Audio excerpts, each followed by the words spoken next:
My bad, y'all. What's going on, family? How y'all doing? Welcome and welcome in. How's y'all doing? How's y'all doing on this here? What's the day? Thursday. Thursday morning for y'all. Thursday afternoon for some. Thursday night for us. So, boy, I'ma kill you and all your people. Join this out here. How y'all doing? Look here. Welcome in on this little. I guess you can't call it a pop up if you were planning on doing it for an hour or two. Now I had to push it back a little bit, man. My goodness. My goodness. Wow. Shout out my girl Gigi. Gigi Natural Homestead. Sister, I love you. I love you. That was a great live. Your message, your tone, your delivery, everything you did said, hey, let me pump the brakes and back this up. Cause I got sometimes you got time, sometimes you don't got time. Today I had time, baby. I had to push it back and listen to my sister Gigi Natural Homestead. Uh, Beautiful message, beautiful live. Of course, Team Eco. Shout out Eco Neighbor. Much love to you, my brother. Just beautiful family all the way around. And I ain't gonna get too in the trenches on it. I'm gonna encourage y'all to go over there and see what Sister Gigi was talking about and what she had to say. Cause that damn sure resonated. It hit home, baby. Hold on. I ain't even made sure I did this. Turn on my good microphone so y'all can hear the full intensity of my soak. I want my soak to be in full effect when I'm up here talking to y'all, verbalizing and whatnot. Excuse me. Get over here and speak to everybody real quick fast. Y'all, we just gonna get into it and get on with it. But my goodness, man, I got to talk about that part just a little bit, but I gotta speak. What's up? She said, how you doing, sister? Hey, Shanna. What's up, Shanna? What's up, Jason? How you doing, brother? Y'all be safe on that road as y'all traveling back to the house. Uh, Again, man, all the people who were able to make the meetup down there in Thomasville, Georgia. Shout out RGG for putting such a spectacular and amazing event together. Uh, a regular meetup, like it was just everything I've seen and heard. It was fire. It was dope. Still showing them love. Still talking about it because it was a beautiful thing, man. Um, so shout out Shanna Ewing. Shout out Jason Ewing. Shout out of course our sister Beaver. Erica, my fly family, as well as Billy, Big Dre 357. My goodness, RGG, Fat Guy with Guns, everybody who like just everybody, man, everybody. It was so dope. Who else was there? Yoki, Twister. There's a whole lot of people there. It was a whole lot of people, and a lot of people pulled up. A lot of people just pulled up, man. So much love to y'all. Much love to y'all, everybody who made it. Got Auntie Ellen in here who comes on later on today, I believe, because it is Thursday. That's another reason why I ain't gonna be on here that long. Auntie Ellen gonna be coming on this after evening, y'all. Um, she said we got the birthday girl herself off in here, CC's Texas Garden. Happy birthday to you. I know it's done came and gone, baby. It ain't never too late to celebrate. As long as you feel like it. Game Nerd Mom, how you doing, sister? Welcome in. Welcome in. You better get in here and enjoy yourself. Yeah. Okay, that's Jason. Shout out to you, brother. Shout out, man. Martika, what's going on, family? Martika, you better get in here and enjoy yourself. DJ Ron, the mechanic. Dan H, what's going on, my brother? Masshole is in the house. Welcome in, family. Welcome in, welcome in, welcome in. Starduster 2, how you doing? I was gonna get to that. I just want to say, man, I'm glad you bouncing back. You seem to be recovering well. Much love to our sister Stardust too. Was dealing with some stuff there for a little bit, but I'm glad to see that you are doing well, sister. Much love, much prayer, number good vibe, good energy, and we love you. We love you. So I'm glad you in here, sister. I hope you recouping and resting and taking care of yourself. And Jason, y'all in South Dakota already. Damn, y'all making good time, man. That about halfway point. If y'all ain't never drove from one coast to the other, baby, it is a long ass drive. The first 10 or 12 hours will fool you. You think, yeah, I'm doing good. We making good time. And then y'all ass still be in Wyoming. You done left out of Seattle. You done drove 14, 15 hours and you in Wyoming. It's a big country, y'all. Shakiria, what's up, family? Welcome in. Shakiria, you better get in here and enjoy yourself. Howard J, the official troublemaker. How you doing, brother? Welcome in. Unicorn Lady Tech, Dan H, G Mama Groves. Let's see, we got Game Nerd Mom. Okay, hey, take your time, Stardust, to take your rest up, fam. That's the most important thing in the world is for you to relax and rest up. Cause we're gonna dive into this conversation tonight. I've been hearing a whole lot about diving and shit, excuse me, y'all. I've been hearing a lot about. It's almost like this damn near all you done heard about. But we gonna get to that. We're gonna get to Coach Mary Ma. Young lady, if you don't get in here and enjoy yourself, you better slide on in. You sure better. RJ, what's up? What's going on, fam? RJ Funches, how you doing, family? Welcome in, welcome in. That's right, Shakiri. Happy birthday, CC. And all the other Juneteenth babies who done celebrated here recently, last couple days. Now look here, family. We got a conversation we're gonna get into tonight. We got some things and some stuff we're gonna talk about, some stuff we're gonna discuss. And thank you, by the way, Starduster, for saying you were gonna share this out. This goes for everybody else. Anybody who feels so inclined, y'all know y'all more than welcome to share this live out. Cause we ain't gonna be mad at you. We ain't gonna hold it against you, baby. You sure can. You can go and tip off and share this joint out real quick. And yeah, it's a pop-up, but hey, you can still drop that hashtag BCIAC off in the chat and get your link dropped so people who might not know you can connect with you, because that's what we all about.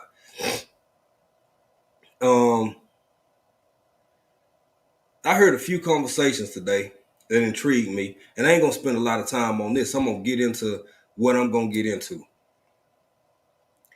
It's a wide array of people on here from diverse backgrounds, different parts of the world, as well as a good old United States of America. We got Dan Will up there in the East Coast. We got folk from the West Coast off in here. We got people who are a little bit older, like myself, and we got some folk in here a little bit younger, unlike myself. But here's the point. Here's the thing. This is the hardest and most difficult part of content creation that I think I've ever encountered since I decided to turn on the camera with a microphone attached to it. I'm going to start here because that's how I want the energy to be, stay, and remain. But I'm going to say this too, y'all.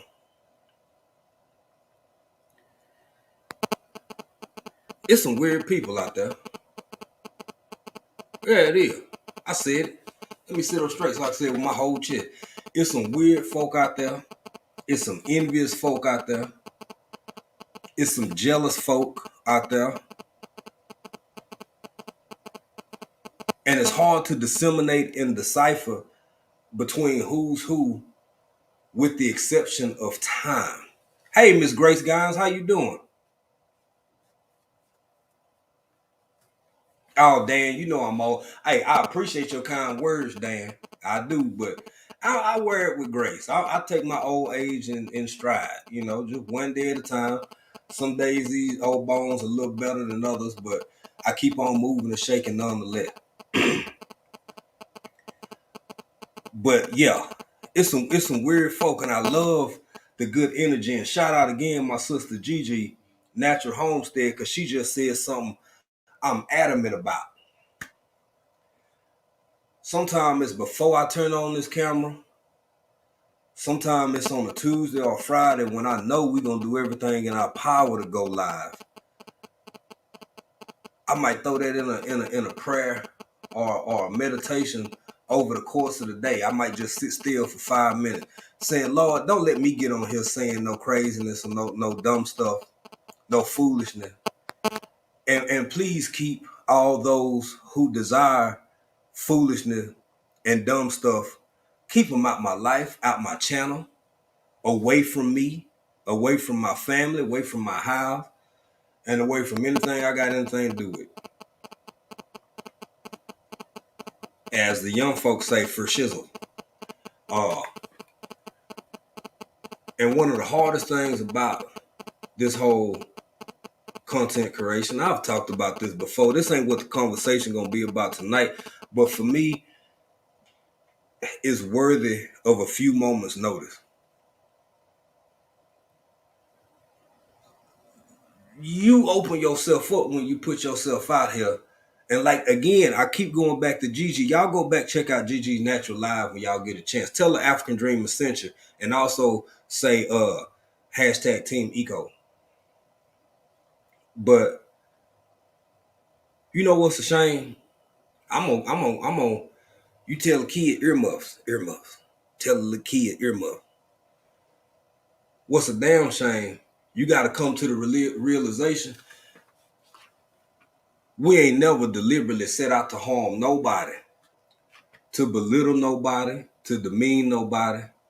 And guess what, baby? Folks will still talk about you, talk bad about you, and lie on you. Yeah. Yeah. That's the hardest, most complex, crazy thing about this doggone content creation. Folk will flat either if they two things if they ain't flat out lying on you, which what can you do to keep them from you don't even know what go how the hell you gonna keep folk from lying on you or talking bad about you and you don't even know who they are. The hell you supposed to do about that? Leave the platform, quit content creating, and then between that and people's assumptions, people sit back up and will. It's like a damn episode of Days of Our Lives, All My Children or something. Been to sit back and created a whole storyline, a whole dialogue, a whole script in their head and be out here talking about it with other folk. Family, it come with the territory. And I'm finna get ready to get on to the other part of what I'm gonna talk about. Somebody else come off in here. No, Miss Grace Guys. Somebody else came in. I kind of missed it a little bit. Fiona. Habari dada. Karibu sana. I knew I seen somebody tip off in here. That was Fiona. Welcome in, my sister. How you doing? And E-Money. E-Money on the beat. What's up, brother? How you doing? Welcome in. Welcome in. Y'all make sure y'all drop that hashtag. Y'all make sure y'all drop that hashtag BCIAC in the chat. So because man, E-Money, like if you ain't into music like that, this is one of the producers that we follow, one of the beat makers, track makers that we follow, that we would love to see other people. Man, especially like I think it was 2 or 3 drops ago, E-Money dropped a track that like hit your boy right here. Say, damn, I want to write something to that. Cause it's anyway, y'all check out E-Money. Y'all check out E-Money. But before I wind up this part of the conversation, hey, Miss Tracy Anderson, how you doing? Welcome in, welcome in. You better get in here and enjoy yourself. Before I get to that part of the conversation, I'm gonna end with this part of what I've been discussing up to this point. Gigi made another real good point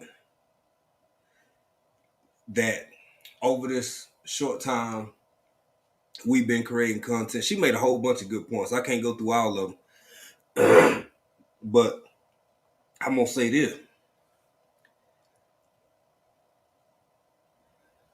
Some things in this life, only time will tell.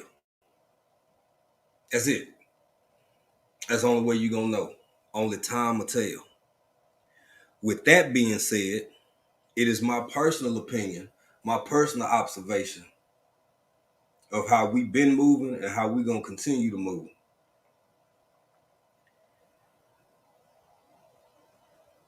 It's nothing more encouraging and strengthening and give you a certain level of resolve when in this crazy world we got out here, if you ain't got but one or two folk that you really feel like, until they prove themselves otherwise, is on your team.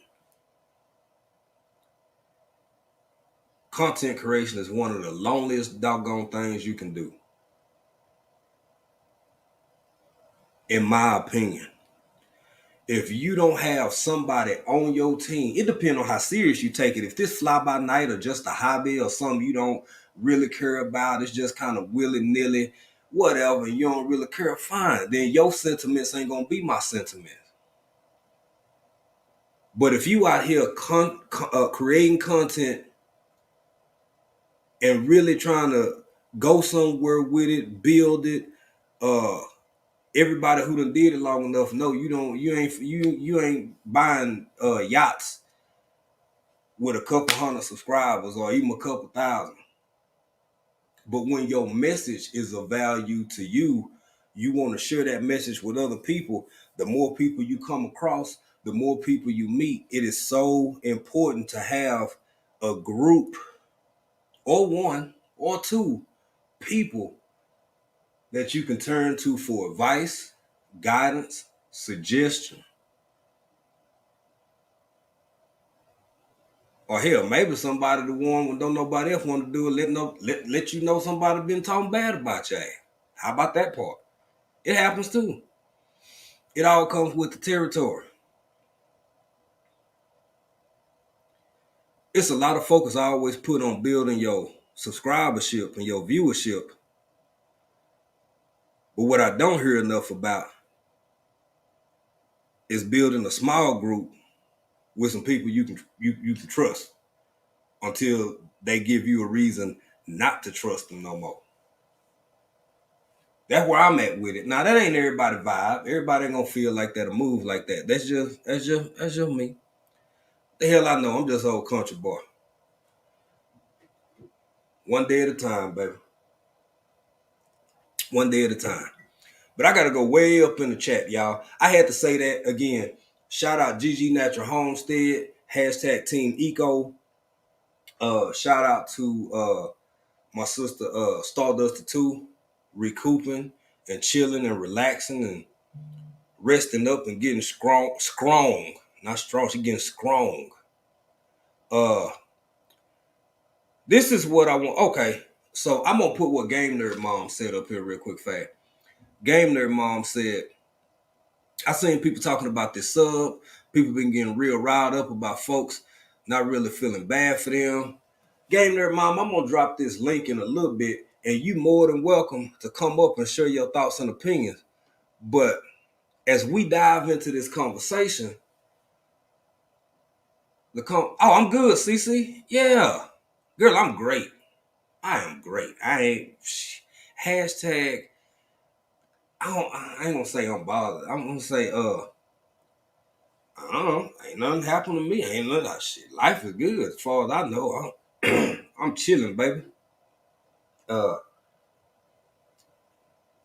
no, just different conversation stuff been going on. Or sometime me and April talk because we have stuff we deal with, but we just keep on pushing. We keep on driving. We keep on doing what we doing. I remember a long time ago, and it was a form of reinforcement because we had already reached this conclusion and we were living by that. But it's hard. Led Farmer 73, shout out Led by the way, had did a live long time ago. And when I say a long time ago, I'm talking about like some months, whatever. Maybe 5, 6 months ago, whatever. I don't know. I can't remember. Y'all don't judge me. Keep living. You get my age, you'll see if you can't tell how much time done passed all the time. But Led Form did a real good perspective-based live for somebody who been rocking in this game for a while. Sometimes you gotta pick what you want to address. You gotta pick what you don't want to address. When to engage and what level you gonna engage once you do engage. That's just what it is, fam. It just is what it is. But back to these subs. Since it's been a whole bunch of folk been talking about. Well, let me ask this question before I get too deep into this, because that is not what we finna talk about unless some of y'all want to talk about it, because I'm open to hearing it, especially off of what Game Nerd Mom put in the chat. But Good Eats, what's up, sister? I ain't even see you in here. I see somebody speaking to you, but I ain't even see you in here. Welcome in. So, what was I saying? I'm trying to read stuff and do stuff and all of that. What's up, Sassy? The experience with Sassy, ladies and gentlemen. How y'all doing? Welcome in, Sassy. Liz B. Journey, how you doing, young lady? Oh, you and Sassy better get in here and enjoy yourself. Y'all show better. Yeah. I'm getting ready to get into. Let me get this right, y'all. I done doggone dropped the ball.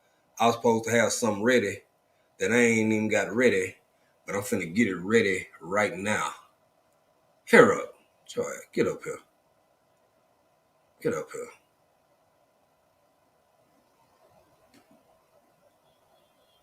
And let me open you. Stop. Ain't nobody asked. On this father.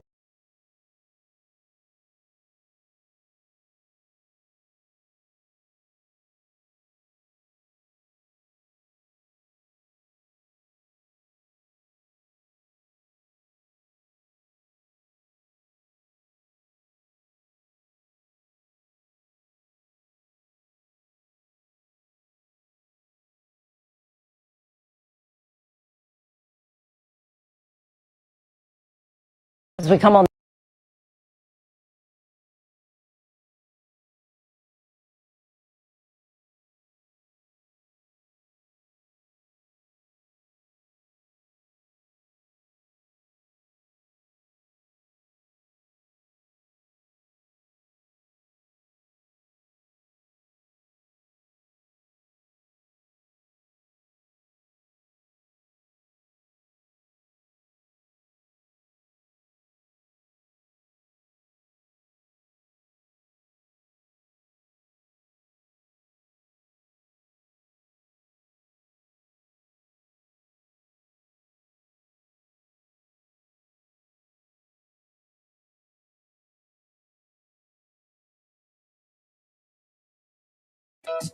I'm up here talking, saying all of that, man. I ain't said y'all ain't heard a doggone word. Now I gotta go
Y'all know nothing about that. Look here.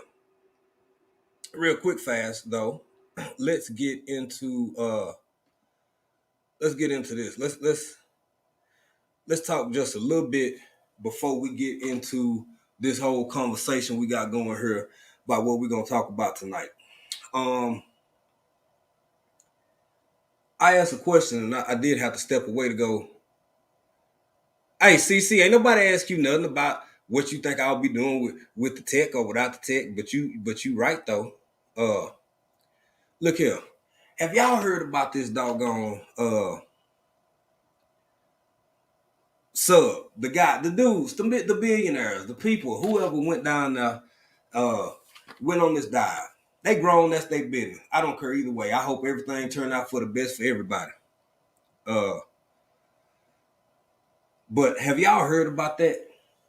Have y'all heard about that at all? Because it seemed like you can't open your phone, turn on your computer, or do nothing else without this dominating the current news cycle. Or is it just me? I don't know. Maybe I don't know. Maybe y'all know something I don't know. But my point is, there's been a whole lot of other stuff, a whole heap of stuff going on. Whole heap of other stuff. Let me see, is this? Did you catch up? Did you? Okay, there we go. There we go. Okay, so it's still playing. Y'all can still see me. Okay, Game Nerd Mom said it's everywhere. Honestly, I wish it wasn't. Okay, Unicorn Lady Tech said, yes, I've heard. I don't know what to do about that. I don't control news cycle. I control what we talk about over here. Miss Lena Doyle Crafton said, yeah, I heard about it. Of course, CC. No, I must have been on. CC says she ain't. CC, you just, I don't know. You still on that birthday high. Ain't no telling what you've been down there doing. But this is the point I want to get to, family. Liz B. Journey said, I don't pay attention to it until this morning when my husband showed me. I ain't got nothing to do with them folk. I really do wish them the best. I have no clue whatsoever what would make an event like this. What's up, Joe?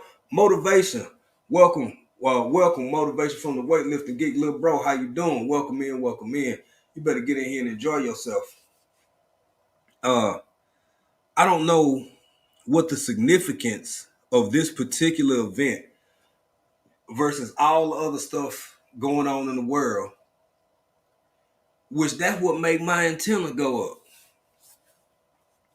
Because whenever something this, it's important. It's important. You know what I'm saying? Whether, what I personally feel like, regardless of your income level or your socioeconomic status, anybody who's in a life-threatening situation, I'm gonna be careful with my words.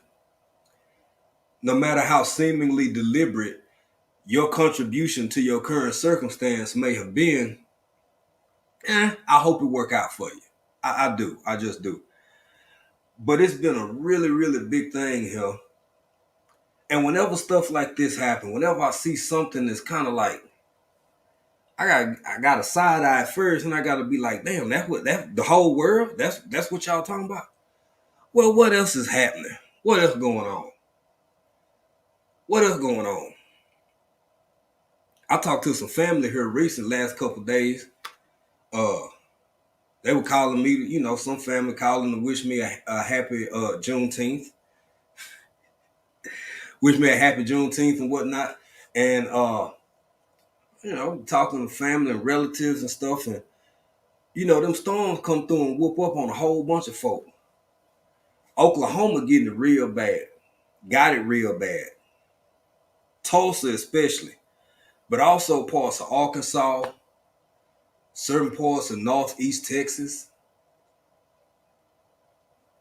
a little bit of Kansas. Now, when I watch stateside news, American news, I gotta pay attention to what's going on everywhere. I gotta have all my ears open and all my eyes open and all that kind of stuff.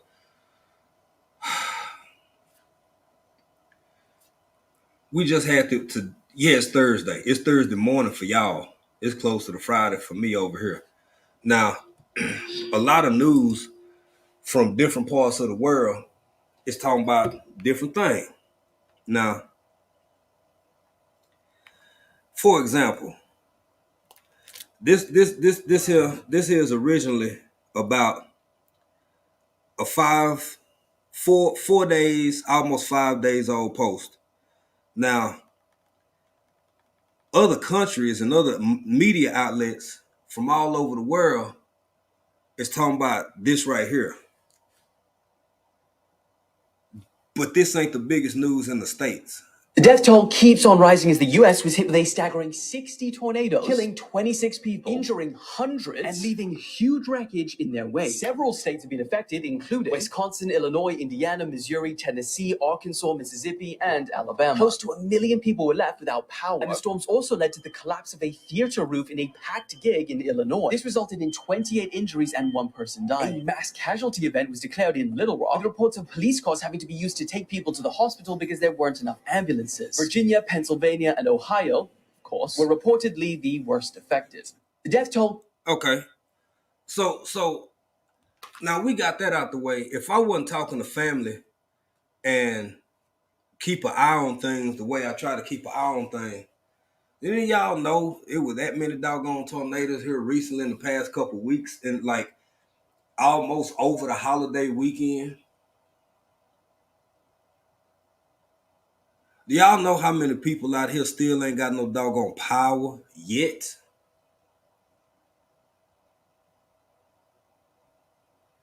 How many folk out here saying all they got is water left? Folk cooking outside. People who had the capabilities and the resources is up here using their barbecue pit still and making campfires and doing all of this kind of stuff. But I keep hearing about this dive. So I said, well, we're going to dive on into this conversation. But ain't it funny?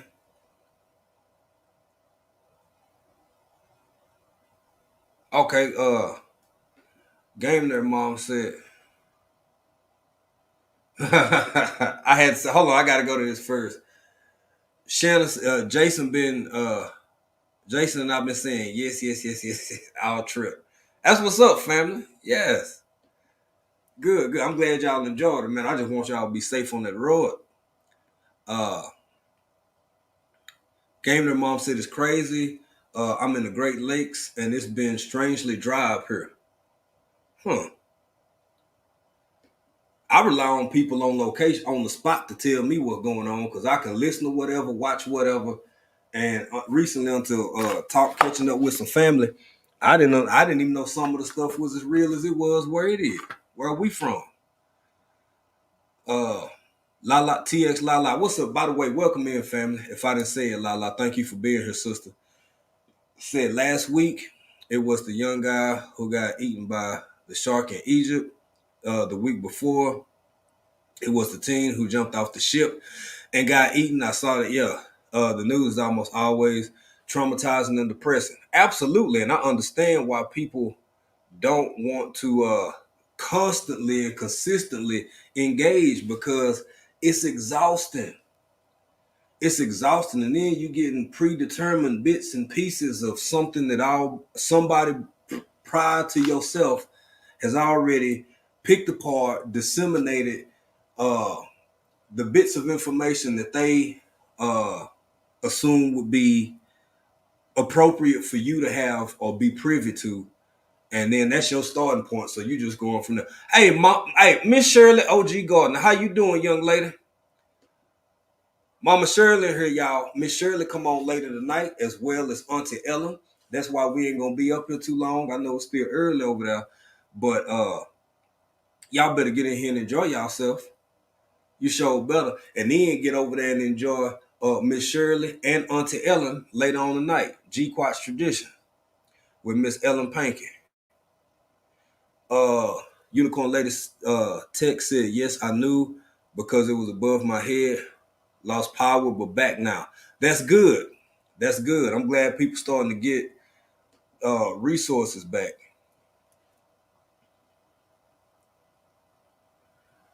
Game Nerd Mom said, I think they still powerless where the tornado touched down in my area. I wouldn't doubt it, family. It's it's just it's almost like clockwork. Whenever every uh news source you see, every time it flood all of your social media, you got stuff coming up in your algorithm that you don't even really fool with or mess with. Whenever, basically, let me put it like this: when you inundated with something that ain't got nothing to do with nothing for you, it's usually something else going on. And we gon' juicing with Jay. What's up, my brother? West Side? Yeah. West Coast off in here, bro. Some more West Coasters. Yes. I don't want to get too far behind in this chat, but that's kind of what we talking about, family. And I'm gonna drop this link here in a little bit if anybody want to come up. Now, Game Nerd Mom, you had a good point. If you want to come up and tell you how talk about that, we can dive into that conversation. Come up and tell us about this sub situation. I'm all ear because I'm happy. I'm happy for wrong word. I'm not happy. I hope that everybody comes out of this thing with the best case circumstances and best case scenario. I don't know if things are looking like they still gonna go that way or not, but I really hope that they do. And one of the things that I wanted to get into was the whole power situation. From my understanding, it's so many people, not only in the Tulsa area, but different parts of the state, who are still without power. Some people were saying Friday, some people were saying Saturday, and this is something that's been going on for a while, apparently. But any of y'all, now again, here I go, I'm showing my age. Can y'all remember when, and yeah, I'm gonna say it for what it is, I'm gonna call it conditioning. And here's why I'm willing to use such strong words in my formulated opinion. Bougie, what's up, sister? How you doing? Bougie Prepper, ladies and gentlemen. The reason I can use such a word like deliberate is anybody else in here. I know. Thank you, RJ. We finna get to that in just a minute. RJ Funches said that she beat me to the punch. She beat me to the punch. We finna talk about that too, RJ, because it all go together. You mix extreme heat with folk who ain't got no power. That's a hell of a mixture. But I'm trying to get a bigger point in before I get too far down now. Who else in this conversation is old enough to remember anytime you had millions of people without power, it was newsworthy? When you had millions of people with fuel shortages or gas shortages, you can't run a whole bunch of folk can't run no generators without no doggone gas. Do y'all remember when that was newsworthy? And things done changed so much that rather than addressing and maybe even encouraging other people with means and resources to drive a county over or a city over or a state over and drop off some bottled water and some sardines, or maybe if you balling like that, donate a couple of generators and stuff like that. Hell, you don't even know what's happening.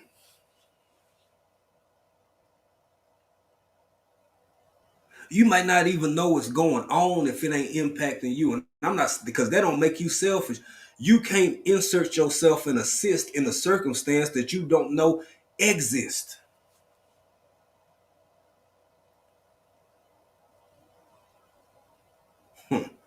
But again, yeah, you hit Unicorn Lady talking about the blackout of 1977. You wasn't even around, girl. You heard story. You wasn't even born yet. But that's good information though. Hey, Bougie, everybody knew you were talking about me. Ain't nobody ask you nothing, Bougie Prepper. You ain't gotta come in here, Bougie Prepper, clarifying stuff. We knew who you were talking about. I love it. Let me get to this real quick, y'all. I'm gonna get to this and then I'm gonna drop that link because we got some more stuff to talk about as the conversation progresses. Again, y'all do not forget Miss Shirley O.G. Gardner tonight because it's Thursday. Odom's Homestead tonight because it's Thursday. Auntie Ellen, G-Quat Traditions tonight because it's Thursday. Y'all put that in your cranium and spin it around a little bit. Let it marinate. We're going to check this out, family, and I'm going to see y'all on the other side. We're going to talk about it. In the south are bracing for yet another round of dangerous heat and severe thunderstorms with damaging winds, hail, and possible tornadoes. 30 million Americans under heat alert stretching from Texas to Mississippi. Heat index values are forecast to top 110 degrees once again on Monday from San Antonio to Houston and New Orleans. Severe storms swept across parts of Oklahoma, causing widespread damage. Gusty winds ripped the roof off of a community center in Laverne. Hundreds of thousands are still without power tonight. A reported tornado slammed into Logan County, Arkansas earlier this morning, leaving a trail of destruction. And this twister was spotted in Hamlin, Texas on Saturday. During the past 24 hours, there have been more than 300 reports of severe weather coming in from Colorado to Florida. ABC News meteorologist Samara Theodore leads us off again tonight from the sweltering city of Houston. Samara, time out this dangerous weather for us in the south. You know, Lindsay, I'll be honest with you. This forecast is relentless in nature. Where I'm standing right now, temperatures hovering just over 100 degrees. For our friends heading back to work tomorrow in states like Texas and Louisiana, there we're anticipating heat index values to range between 100 and 120 degrees. And it's so hot that the National Weather Service has expanded that excessive heat warning into cities as far north as Dallas. As we head into tonight, we're still tracking that threat for severe weather. A lot of this heat and humidity playing an integral role in energizing these storms. So from Greenville to Jackson down to Mobile, damaging winds, large hail, and we still have the threat for isolated tornadoes. As we head into tomorrow afternoon, the storms linger. They shift farther east. The Florida Panhandle could be in for heavy rain that could lead to flash flooding. Again, some of these storms severe with the chance for isolated tornadoes as well as damaging winds. Lindsay? Samara, we know that you'll be following it for us. Thanks so much. Now, family, this is this ain't. I know new can be a relative perception, perspective, but who came off in here real? Oh, Tamikia. Hey, Miss Tamikia, how you doing? You better get in here and enjoy yourself. Come on in. Look here, y'all. My bigger point here. This from about Father's Day weekend. This from a Sunday, Monday type time frame. It's folk up there who still without power. I think Bougie said she on her phone. I don't know if that's because of the power issue or not, but after I talked to some family, I didn't know the extent. I knew it was some weather. I knew it was some tornadoes. I didn't know that things in different places was as bad as they were because it's not being discussed with the same intensity as something that ain't finna impact your life one way or the doggone other. Brampton Gardner, how you doing, young lady? Brampton Gardner, you better get in here and enjoy yourself. Come on in. Welcome in. Now, I don't know if how it's hitting different people in different parts. I know the heaviest hit part. I know things a little bit more intense in Texas than people talking about. Carlene Geisha, how you doing, young lady? Welcome in. Seattle Black Veteran, how you doing, brother? Welcome in. Come on in. Y'all get in here and enjoy yourself. We just diving into a conversation We diving into a conversation I want people to be thinking about and paying attention to. And everybody got different stuff across their feed. Some people don't watch news at all because of how disheartening and depressing and woe-filled and trouble-filled it oftentimes is. Not to mention it's curated for its own intents and purposes. With that being said, y'all, we in a time currently where you could pay attention to what's going on and not pay attention to what's going on and never have the slightest clue somebody a state away from you in a whole doggone state of emergency. I didn't make it that way. I ain't do it. Hell, I'm just talking about it. I'm just talking about it. But I can't help but notice how all of these things that's not going to necessarily really hit me or my family or nobody else one way or another, because it is what it is. But when you get to where you can't pull up to a tank no more and fill your car up, when you got a little cheering in the house and them baby milk not need to be kept cold and y'all ain't got no power, if you got a husband or a wife or a boyfriend or somebody, a big mama or a pawpaw that use a respirator or a breathing machine or something, y'all ain't got no power for 4, 5, 6 days,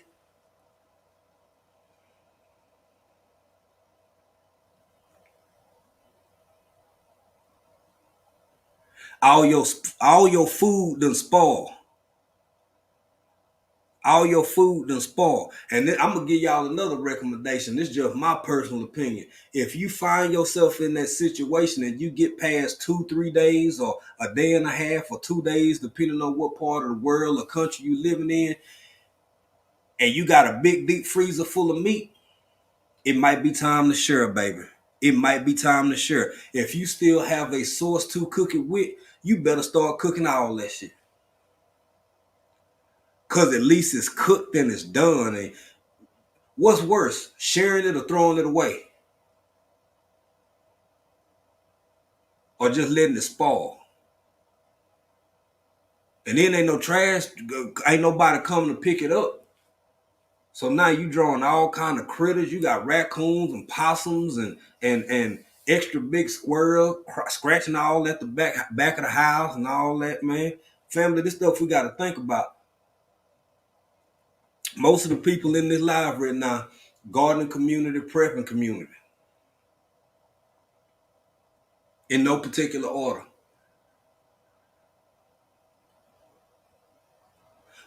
What about when it's your turn? I know we talk about it so much and hear it so much and see it so much and contemplate it so much and all this so much. But at the end of the day, what about when it's your turn to have to live through it, experience it, understand it, taste it, touch it, and smell it? And I'm shocked because I try to pay attention. I try to keep my ears up, for a lot, man. But to not know that things are as bad as they are, let me drop this link real quick. That some of the people in Oklahoma are still, and parts of Arkansas, are still dealing with what they're dealing with. And that ain't even, I don't know if it's local. And y'all can educate me because I never want to come up here not fully understanding what I'm trying to relay. So if things are better or different in your area, or it might be worse 30 miles away or 40 miles away, come up in the chat. Let me know. Talk to me because I want to understand. But I never would have thought that with all the information available, with all the different ways to communicate, that's the next part of the conversation. We're going to get to that too. I don't really think, and I try to steer clear of words like spoiled or this or that, because you can't help how much money your family got. I see you backstage, young lady. You can turn it off or leave it on, whichever one you want to do. Back there looking good. I see you. Well, let me go on and bring you up. I see you. You better get up here. Ladies and gentlemen, the one, the only, Miss Shirley O.G. Gardner. How you doing, young lady? I'm fine. How are you and your family today? We doing great and hoping to get better, Miss Shirley. Yeah. You know what, Jay? I've been listening to you regarding all of that, and I lived through quite a bit of that because when we were coming up, nobody had air conditioners. Yes, ma'am. And most of the people that were in Ohio were from the South.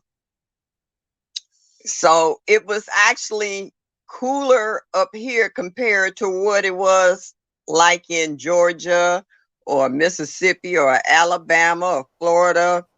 I know a lot of people from Arkansas and Texas.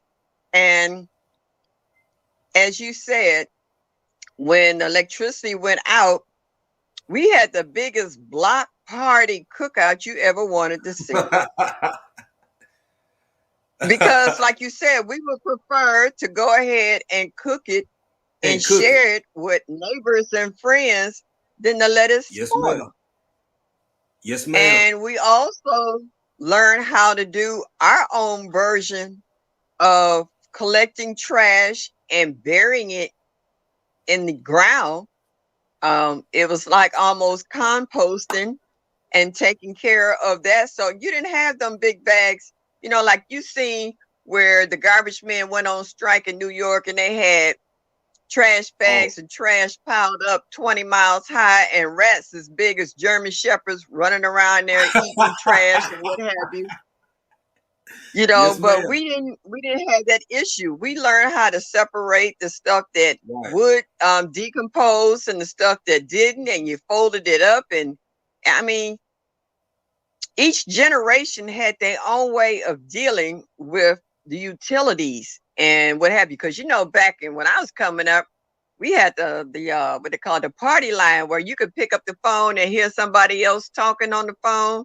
You can hear them telling all about each other's business and stuff, and you try to put the receiver back down real quiet because you didn't want to let them know. You didn't want them to hear that click. So, like, you've been sitting there listening in on the conversations.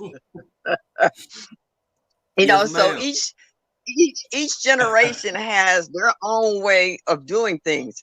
Like us up here in Ohio, when we have snowstorms in the winter, we don't worry about our food going bad. You throw a couple of coolers out on the porch or in the backyard in the snow and took your food out the freezer and refrigerator, put it in your cooler. So sometimes it would freeze harder in the snow than it would in your refrigerator. Exactly. You had one cooler for, the milks and eggs, but you have to watch that you didn't freeze both your milk and eggs, but everything else you could do so. By us having more than one season, a lot of those states don't have winter like we have winter here. So therefore, they never really get that break. And we have had brownouts where it got excessively hot in Ohio and they wasn't used to it, and it was an overload on the grid. And we didn't have air conditioning or central air. The older people during the daytime, we would crowd the stores, because it was air conditioned. In the big major stores, and you would stay there for an hour or two, just wandering around with one little thing in your basket, but you was trying to stay cool. And that one time they actually had a program here where if you was over 65 below income, you got a free air conditioner to put in your window. But when you had the brownout, it didn't, it wasn't any good. But I sat out on the porch a many a night and got to know my neighbors, because it was too hot to stay in the house. You was outside, and then they come up with the little portable fans, and they bought out all the batteries in the store to keep them little fans going and kind of help keep you cool in between. And you took a lot of cold water baths. I mean, that's it. We just had. We used to call them heat dumps. You would get that cool water and wash yourself in that cool water to help bring your cold temperature down. And to this day, the hardest fan for me to have in my house is a doggone box fan. The kind you used to Yeah. sit up in the window, raise the Oh because when I yeah. was little, boy, I mean, it'll just suck every mosquito in from outside, and it was blowing that hot East Texas humid air right on you. And I ain't know if it was But see, cooling me off or heating me up, but it was something. well, but, Yeah. but that's why my mom used to have two, and then she tried to figure out where you could get the crosswind from, and she would put Yes, ma'am. one uh, fan that would draw the heat in, but you had another one turned around and sucking it out, so it was passing it through. Yep. So That's the in secret. some Yeah. instances, it did help clear. As long as you kept that air moving, it wasn't Yes, ma'am. stagnant and it wasn't so hot. So Exactly. it depended on how the weather was outside in regards to whether it worked or not. I mean, even pulling hot air through, you did have some kind of circulation where you're able to breathe. Because at one time, when it Right. gets to a certain degree, as far as heat, you got a lot of problems dealing with respiratory problems, Mm-hmm. COPD, asthma, Yes, ma'am. emphysema or what have you. And it's hard on them to breathe, even newborns. When it gets to a certain temperature, it's hard on their little systems to breathe. So, like I Right. said, with each generation, you learn how to adapt. And now a lot of our young people in this, what they call it, Generation X or whatever, a lot of them don't know X, how to deal with all these changes. very They have true. no idea how to deal with these changes because, for one, they never paid attention to their elders in regards to how they dealt with it in past times, and now they think everything's supposed to be up and running. They're gonna call the utility Mm-hmm. company and holler and fuss at them like as if because you didn't call down there and said a few choice words, your electricity gonna jump back on and you're gonna be all right. And it don't work Right. like that. No, ma'am. So, No, ma'am. I, and Miss Shirley, I got a question. and if I you, got a question for you. I got a question for you, sure, but I want to speak to Together We Break Chains. Welcome in our sister Nikki, the everyday life of an OCDish chick. Welcome in. She said is still rocking with us. CC still in here. Brampton Gardner, Homestead in the Hood. Welcome in, family. Thank you for being here. We appreciate you. Thank you for being here. Tamika Wells, I saw it. Thank you. I hope everything get better and work out for family, my sister, and things improve. Um, yeah, it's a couple of good comments, but before I get to that, Miss Shirley, I want to ask you now: is this something that because I am on the other side of the world, so I may not yeah. see everything or know everything, but is this something that you've heard being discussed as far as like? I mean, I know the heat is an issue, but how bad some of these tornadoes really were, what's going on in Oklahoma and Arkansas and even Northeast Texas, is that like making national news? Because a lot of people are disappointed by the fact that it's not. No, it's Uh, not. It's not because see, I haven't heard see, it. see. And listening to certain chats make me aware of a lot of things that's going on in other states that I don't hear anything about. Like Mm-hmm. I just start listening to the news periodically because I used to never listen to the news because it was always bad news. So I was like, it's enough Mm-hmm. bad Mm-hmm. news out here without me listening to it being broadcast, and a lot of it was made up anyway, and it's not always true. Right, So, right. but my mom said it's good to watch the news every now and then just to know what's going on in the world, whether it's in your own Exactly. backyard or somebody else's, so that Yes, you ma'am. don't seem like you're caught off guard or seem like you're ignorant to the things that's going on around you because in some way or form or fashion, eventually it might affect you. So this way you at least got an idea of what's happening and what ways you can go about making it less effective your way, how to deal with it. Because like I Exactly. was calling my girlfriend in California because she said, they're not far from the fires there, and they Right. have what they call a health advisory out that if you have any type of respiratory problems, not to come outside. And she also said they was getting the smoke coming down from Canada too. And then I That's was what. Yes. listening to Mike. Mike said, they were getting affected by the smoke in Canada, and a few folks like up in where Michael Farmer way up in Connecticut. A lot of people is being affected from the smoke from Canada and from California. They're getting a haze. So like I said, there's a lot of health advisories out, and then with the heat on top of it, it's not making it any easier. The air is oversaturated with all these particles. And even if you don't have a respiratory problem, it ain't guaranteed that you won't end up with one after all of this stuff that's going on. Because if you got to go out in it, you're breathing this stuff in. If you're not wearing a Absolutely. mask or respirator when you go out, you're sucking some of this down in your lungs. So you don't know how it might not affect you right away, but you don't know how it's gonna treat you in the long run either. That's very true. That's So very true, Miss Shirley. And you spot on. And something you said before I welcome in my brother, Seattle Black veteran.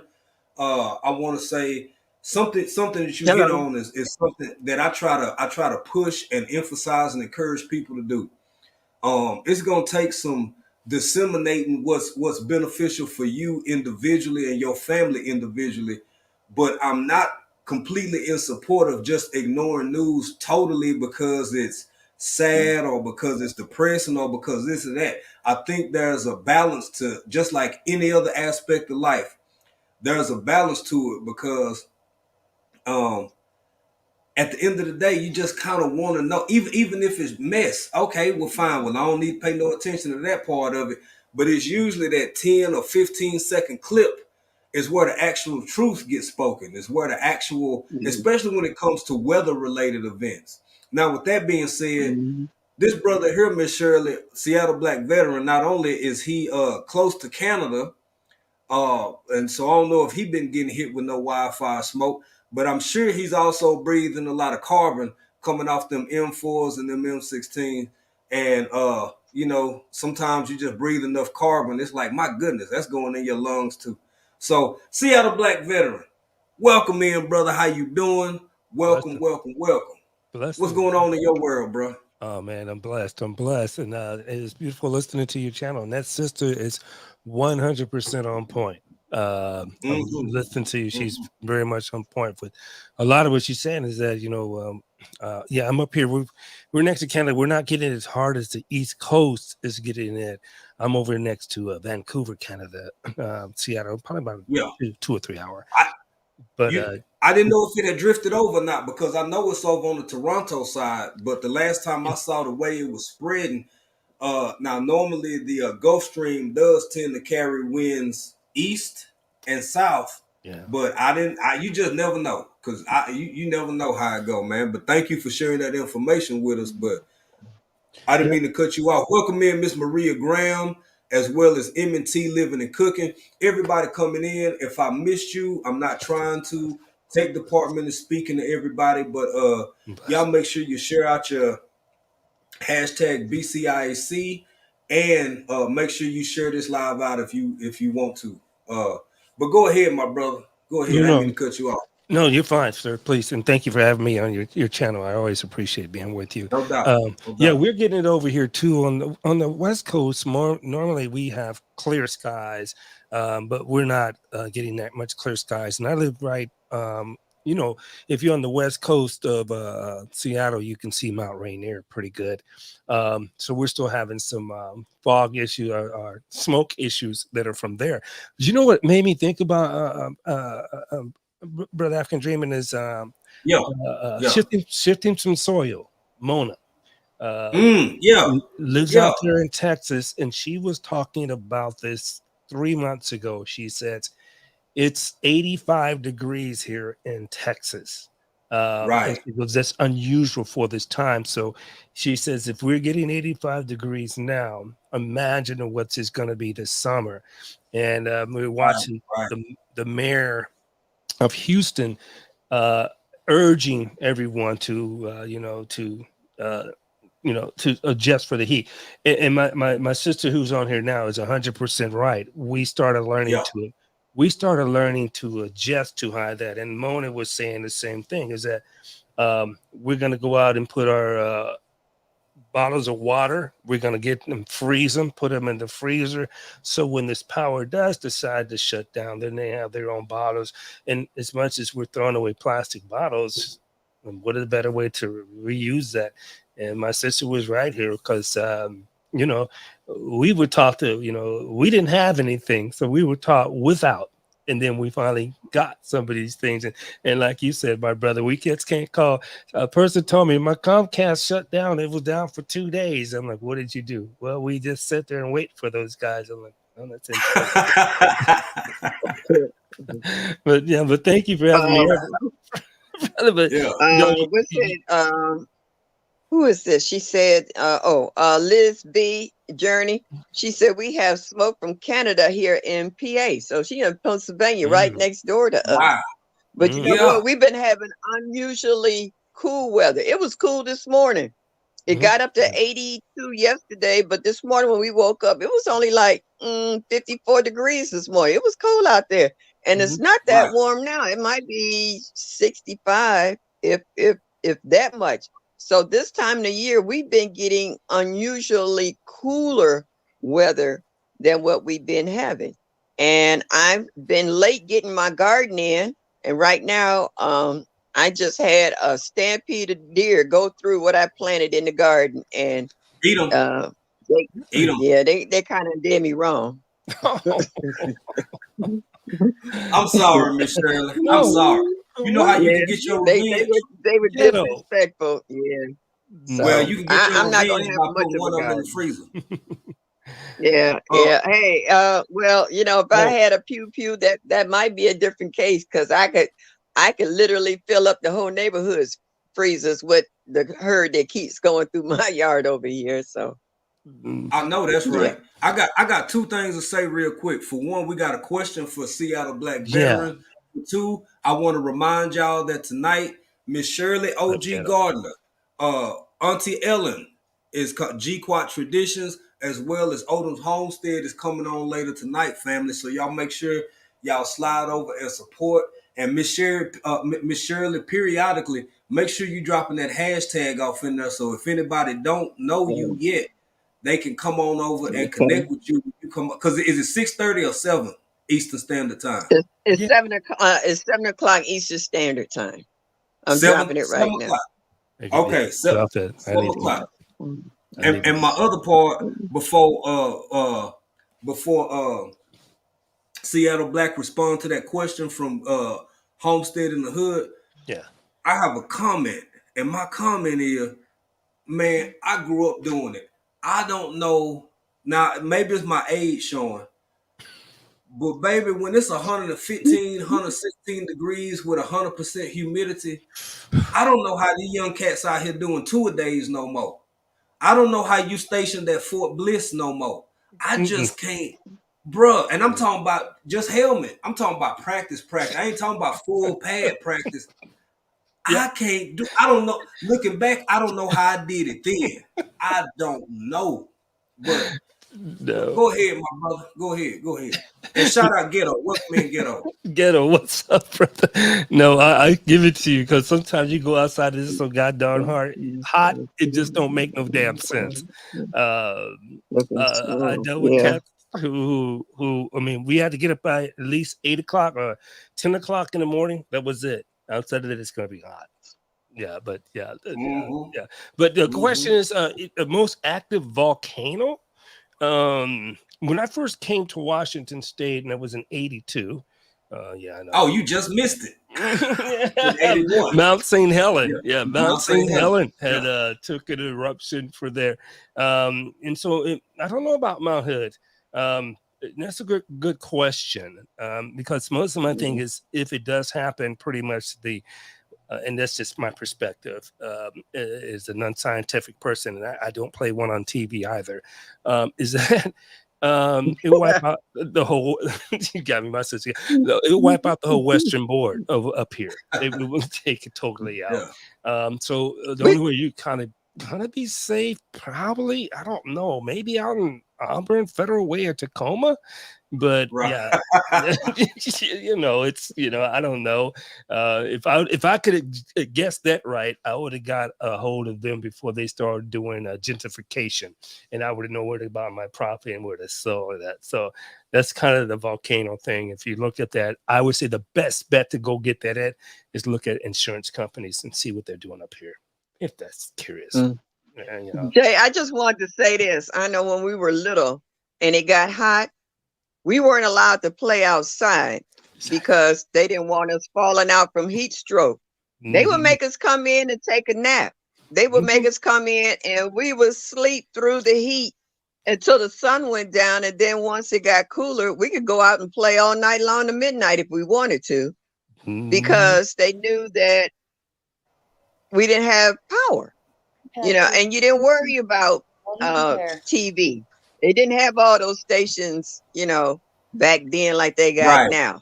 Right. So you learned to get you got a candle, you sat down and you learned, well, if you didn't know how to read, you was given a book to read.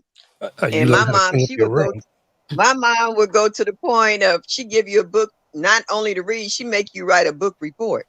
That's what's up. Yeah. So, these kids nowadays, they don't know what, a blackout mean. When they get a blackout and they can't get, their Game Boys going or the other little stuff they play, auto and all that stuff, these kids freak out and they disrespectful to their parents and they just act a plum fool.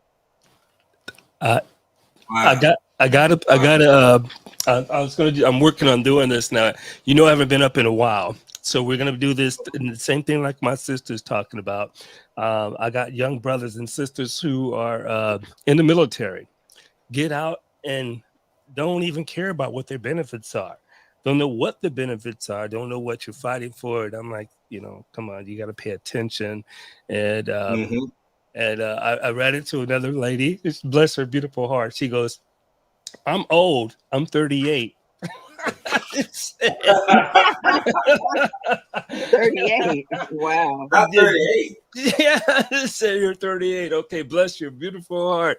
And so this is what we talk about too. And like my sister showed, she's saying you are on point, girl. I gotta make sure I get your page so I can catch up with you. Yeah, no, because it's I talk about this, but anyway, let me not get off the subject. Go ahead, my brother. Please forgive me. African Dreamer took a break. Yeah, well, the people, our generation is just coming up now for us grandparents who actually taught our grandkids about certain ways growing up. It actually stuck with some of them. Yeah. And they don't take all these calamities as hard as kids who don't have an idea of what's going on. They like what's happening, what to do, and what have you, and they don't know how to deal with it. And it shows by their actions and behavior, and you kind of look at them like, this is not a big deal. Why are you freaking out? But if they never been taught different, they don't know how to react. They don't know how to deal with it. And when you try to tell them, they was like, oh, that worked for you back in the good old days. Oh no, it works now. Today, exactly. It works now. Yeah. I mean, it's just like, when people can't use a typewriter or a computer, it's called pencil and paper. Exactly. And you can't be tracked with that. You go back to where it works. Exactly. You go back to where it works. Exactly. It's silent and private. I gotta say this real quick, y'all. Tonight, because we finna get into the other part of the conversation too, which it all ties together. But if you didn't hear me, bro, I spoke, man. Welcome in, Ghetto. Thank you for being here. Blue Jay still rocking with us. I'm gonna drop this link again for people who want to come up on the other side of this. But I want to say this, Miss Shirley, I'm proud of you. I'm so proud. We celebrating tonight. Excuse me, 600, y'all. 600 subscribers. You go, girl. We're so happy. So proud of you. The conversation always be good. you might have you an adult beverage. I hope you have one tonight, baby, because this is the time to Oh, celebrate for right here. sure. All right. All right. Right on. So Right on. y'all just give Miss Shirley a Jay, round of when does applause. my boy Slim Ma'am. say for sizzle my nizzle? Yes, Mm-hmm. For indeed. shizzle. Yes, ma'am. For shizzle. Yeah. Y'all, this going down tonight. We gonna try to stay up and make sure we over there to support and do Oh, everything snap. we can because it's a celebration and you gotta mix the good with the bad. Now we up here talking about heavy stuff and what's going on in the world and this and that, but we also you gotta hunt the good stuff. You gotta hunt the good stuff. You know, you got icebergs and icebergs is this little bit at the top, but it's always something deeper at the bottom. Tip the So iceberg. you know, you gotta find the good with the bad, take the bitter with the sweet. And tonight we gonna celebrate Miss Shirley OG Gardner and her success. Now, with that being said, Yay. yeah, go on and speak. Oh, 10, the educated natural. What's up, sister? How you doing? Tech money. I didn't even see y'all dip off in here. Who else off in here?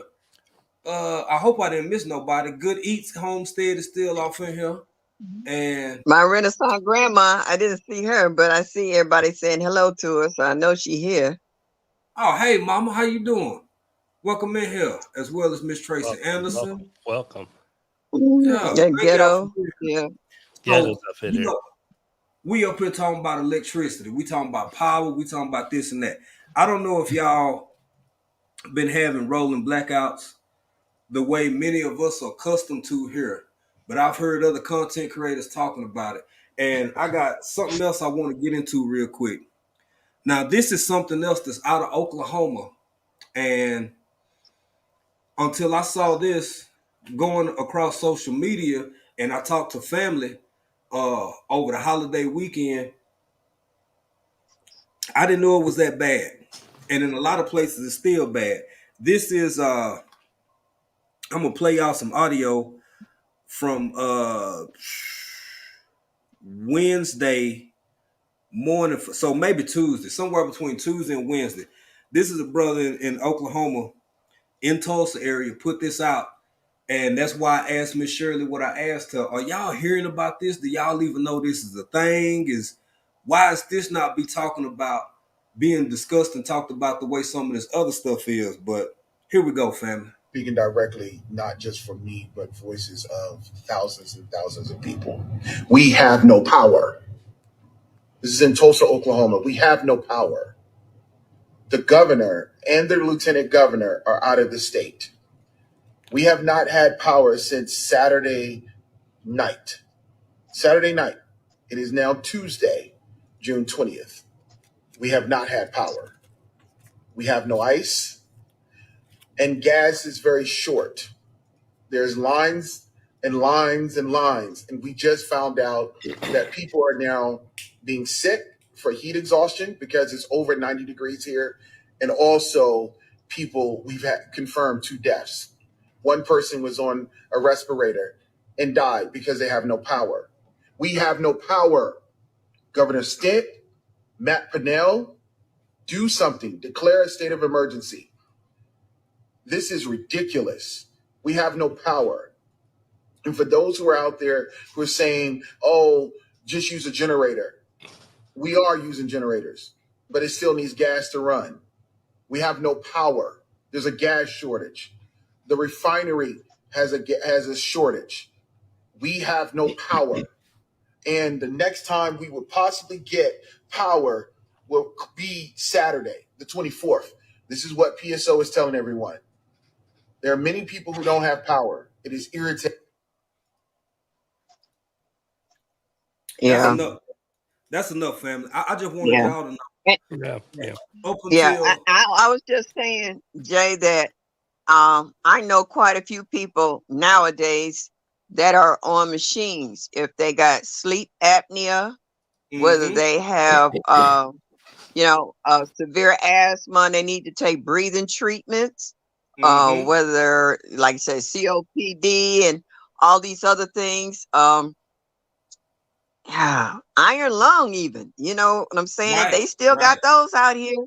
Yes, And ma'am. you have a whole wards at hospitals that are sometimes running on backup generators because they have so many people on breathing machines and people who are having seizures and stuff. They're on special machines and what have you. So you got a lot of different layers of Yes, people ma'am. in different situations that truly their life depends on having electricity. And Yep. like he was saying, there's a huge gas shortage. But we know that our good fellow Gardner, Led Farmer, how he's been really trying to promote people to get into solar energy. Um, Mm-hmm. Even though I would like to myself, it comes with a cost, and not everybody's household can swing the big Yes, ma'am. generators or Yes, ma'am. not just the generators itself, but also the panels that goes with it to charge it. Right, So right. um I really had to rely on my old school knowledge in order to get through times where my pocketbook doesn't always fit with it, you know. So all these people that's having this problem in Oklahoma, the death toll is going to keep going up because the heat's not coming down. Yes, ma'am. And Yes, so ma'am. it's sorry.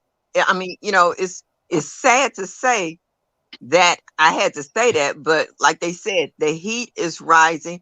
They don't see a way out. They haven't declared a state emergency. So No, at this ma'am. standpoint, what are they supposed to do? Because you know by now, if like you said, if they haven't barbecued all the food that they had, it's all spoiled. And the food in the Right. supermarkets are all spoiled. Forward. So then Yeah. people's gonna be running out of food if they haven't already ran out of food. So how is this gonna fare out before the end of the week? Because they said Saturday. They still got a couple more days before Saturday get here. It's real. It's real, Miss Shirley. It's rough. Can I say Welcome that? in, Game Nerd Mom. And go ahead, Seattle Yeah. Black. Go ahead, bro. I agree with this surely 100%. I like what Bonjour Pepper said is that we're putting all the trust in people who really don't care about us. So Mm-hmm. I Ain't would that say right? this is from old school. We had what you called economics in school, where you learn how to cook, you learn how to sew socks, you learn how to do the basic needs that you need to have done in your household. Now, we knew this pretty much if you were born in, like I was in the 60s. You learned this. It's coming up, the basic things that you need in your household. Now, the thing is, and I agree, is that we're letting technology tell us that we're not relevant, which is not true. You're relevant to yourself. So how do you get clean water? How do you get how you can survive? I still joke about this guy, Cancun Cruz, Ted Cruz, when they Mm-hmm. went on the power outage in Texas and it went down. He was in Cancun chilling, doing what he I did. remember that. Yeah, I Mhm. remember. Yeah. So, yeah. so we must understand this. It's just like if you go and buy a car, can you afford the car? Can you afford the maintenance? Can you so you go buy a house? Can you improve upon that household to where you're self reliant? You know, now they want us to rely on people delivering groceries to our house. Some people may find that economical correct for them, but we need to find out what's economically correct for us. And we have to understand when the power and all this go out. I'm guilty of it too. I'm bumping three MacBook Pros Oh, in the we all are. studio. We Yeah, all are. yeah. And To so the some degree. power shuts down or the Wi-Fi shuts down, then where I'm at, what this machinery means to me right now, right? So how do we Right. communicate? How do we still? I know people who still have a landline to their house. Well, Yep. I would knock that out of the box either, because when the Wi-Fi shuts down, then where are we in our community? I can't even get that on Mm-hmm. my iPad. So let's Yeah. start thinking about what is going on with us now. Is they're gathering all these algorithms for us, but we're living in certain places. places in rural communities do not have the Wi-Fi, or they're only getting the Wi-Fi that the government wants them to have at that time in their particular space, and we cannot rule this out. So, and it's not, don't go totally rogue. What was when 2020, 22,000 hit, they thought the computers were going to shut down and all this stuff. People were building bunkers Right. and going in and all Right. this. I mean, it'd be cool to have a couple of cases of MREs on the side. Because I don't know what these people are going to be having at the grocery stores or not. And then we have to look at his tools. We have to be aware, but I understand it. It is a freaking complex thing to deal with when you're paying these government people to hopefully have your backs, and then you find out here we are. And it's a sad state, but us as people of color, period, we know this is a thing that we have to address, period. It's not gonna, I'm a black veteran. You think I stopped fighting because I'm a black veteran? No, I'm still fighting. And so but Sister Shirley's right, but please continue. No, I was gonna say, as we welcome in Game Nerd Mom, welcome in. It's a Terrence kind of thing. Welcome in, fam. How you doing? Somebody else tipped off in here. I think if I But missed you know what? you, That's why they're really if you notice lately on these lives, they really been promoting to grow twice as much this year as what you grew last year. Try to freeze dry or dehydrate or can or water bath as much as you can, because you know that your household is not going to be the only one affected by all these changes that's going on. You're going to have, if you're fortunate to still have your parents with you and they're elderly, they need to be looked after. If you got your kids and grandkids, they need to be looked after. That your spectrum of your circle keeps getting wider and wider as all these changes go about. You might even have an elderly neighbor that you like and watch after, because she might be a widow or don't have any kids or don't have kids who live in this state. So she's pretty much on her own. So your list of survivors of your own personal caliber keeps getting longer and longer. And so you have to make sure that, first of all, even though you might love all these individuals, make sure that your back is covered first. And that's but that's if you can't help you can't help nobody else. If you ain't in a position to help, you can't help. I agree 100%. Game Nerd Mom. Go ahead, Game Nerd Mom, welcome off in here. Thank you for having me. It's good to see everybody. Hey, Miss Shirley. What's up, Mr. C? Hey, hon, how are you? Hello. Good to see everybody. I know we talked about this earlier, but I just want to touch on the sub thing, kind of, like not necessarily talk about it, but go ahead. The only thing about that just agitates me so much is exactly everything we're talking about right now. And that's the thing that's on the front page of the news. And it is really aggravating that that's what is getting the attention. Is a bunch of people that put themselves in that position and got lost. Yeah. We talking about that, but we're not talking about people, not having power and the weather and how it's been crazy, the fires and the air quality. Like, this is much more important things we should be talking about. And that's the only thing about that really gets on my nerve. Like, why is this what we're talking about? I understand, sis, and I definitely want you to stick around, because we're going to talk about that a little bit more as the conversation progresses. Brampton Gardner just put something real good in there too. And y'all, if it hadn't already happened, don't think it can't. Shout out Brampton Gardner. That's a great comment. Look here. So if y'all don't think that it's some people who in the midst of all of this chaos and calamity. What's up, Buddha of Destiny? Namaste. Welcome in, Buddha. If y'all don't think it's some people who have lived certain lifestyles that were once mocked like everything Miss Shirley just said, some uh everything from canning to growing extra to dehydrating, all of these other methods, a whole bunch of stuff that used to be laughable ain't laughable no more. And if y'all don't know what Game Nerd Mom I'm talking about, uh, a particular subject matter has just dominated the headlines, man. Oh. It's this doggone submarine thing. Everywhere you go, you can't open your phone. And I'm not trying to be insensitive to any of the people in that circumstance. That's real talk. I'm just looking at the amount of resources being used to help make this the best possible outcome. I'm looking at a whole lot of different parts of that, but biggest and most is the way that it's being covered and carried by media. You would think the whole rest of the globe is fine. You would think the rest of the states is fine. You would think all of Africa is fine. Man, there's so much other stuff going on. But that's we're gonna get into that a little bit deeper later. Can I say this? I gotta I'm finna run some more content, and I talk about us, I talk about the world a lot. But tonight I'm gonna start over here in Africa, because the biggest part of this conversation is people don't have power in unbelievably extremely hot circumstances.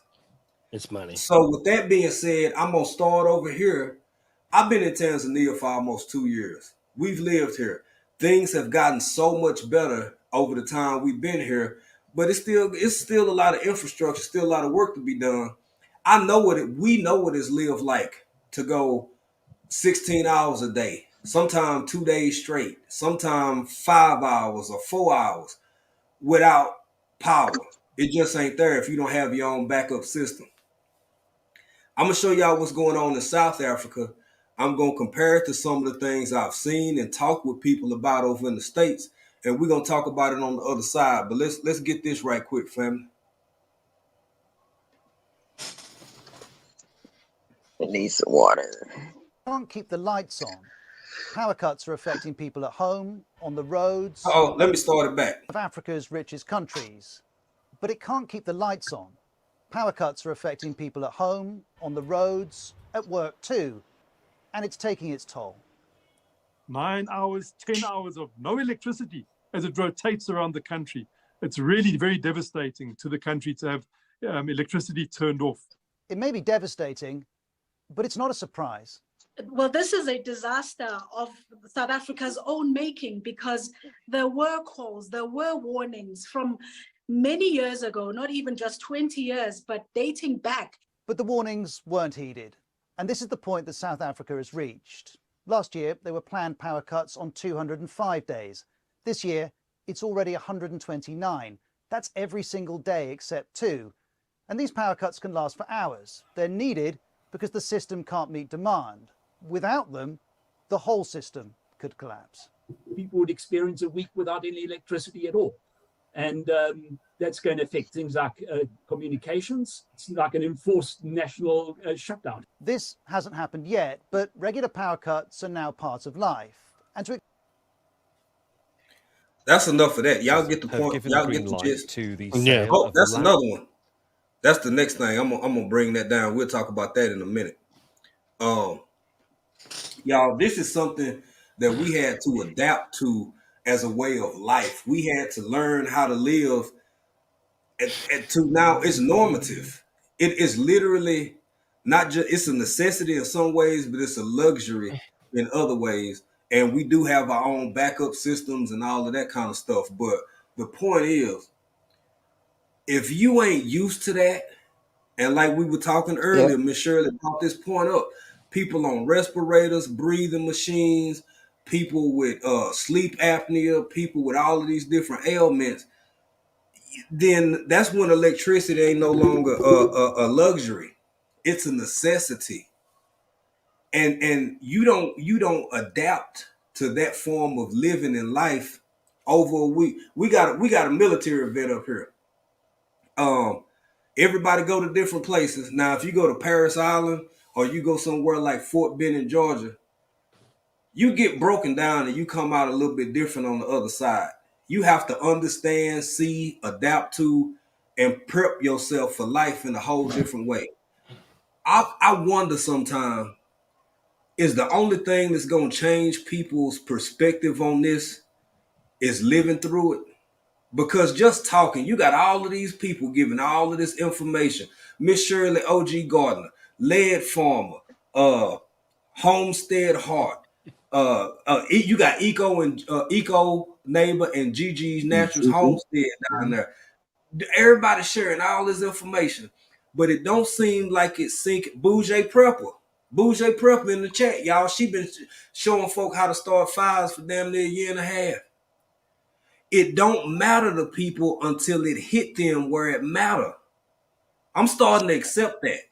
I'm starting to accept that as reality. But with that being said, I want to hear what the chat think. What y'all think? Y'all gonna get off in here.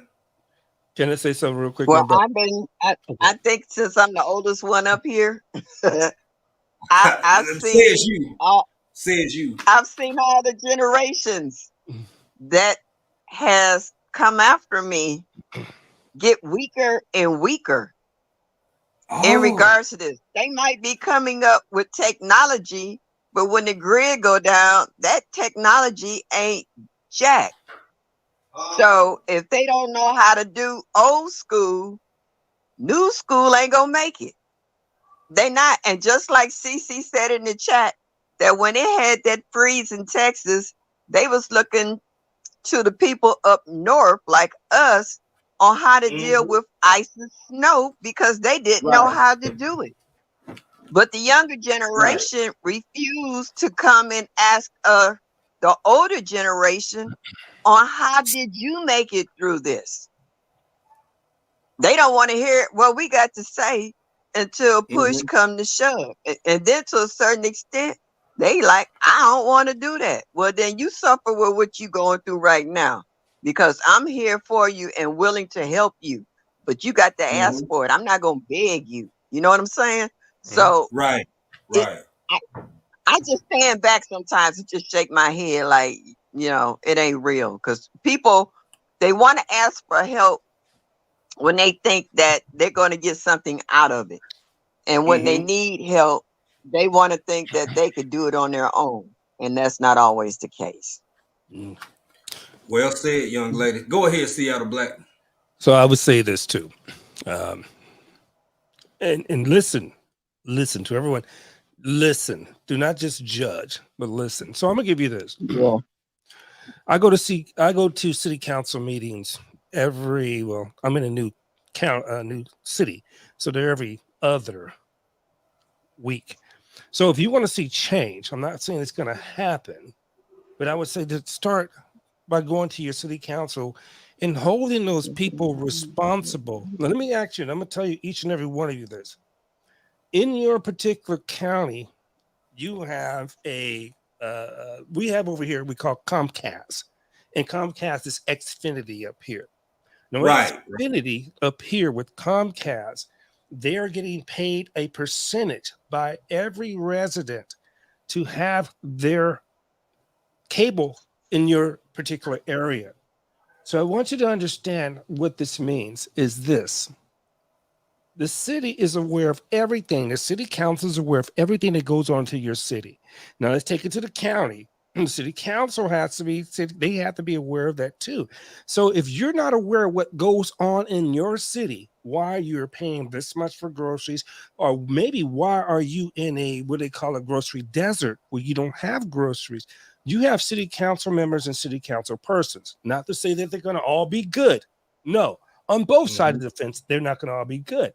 But in order for you to understand why some of these things are happening to you, it's because you're paying some of the city council people to vote for these things that are happening to you.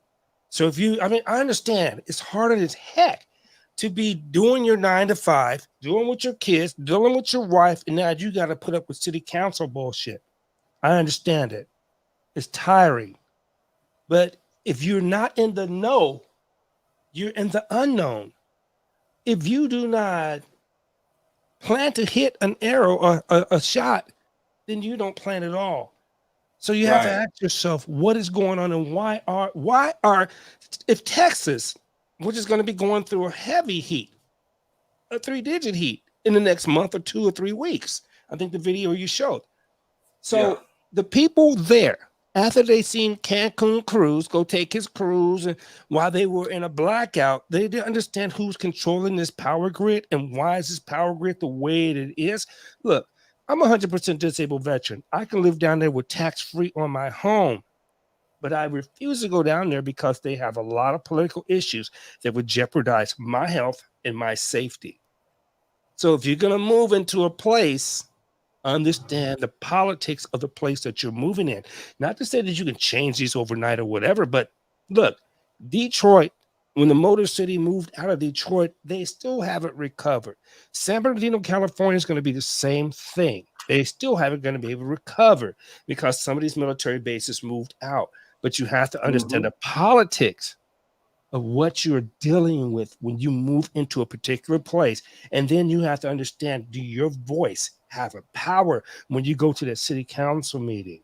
I guarantee you, I go to city council meeting, and here we have drug issues. People are doing meth, lighting up fentanyl right in front of you, right in front of your kids, your grandkids. And they're doing this. And I asked city council, would you allow this in your house? Would you allow this across the street from your house? They will not be able to answer that because they will not do that. So this is the thing that we have to fight for. And I believe, just like my sister saying, and I think my girl, she said, Game Nerd Mom. Yeah, if you don't know, if you can't trust those, you have to have a backup plan. So that's always having a backup plan. And us as minorities, well, we're not minorities, we're minorities in color. We got this stuff.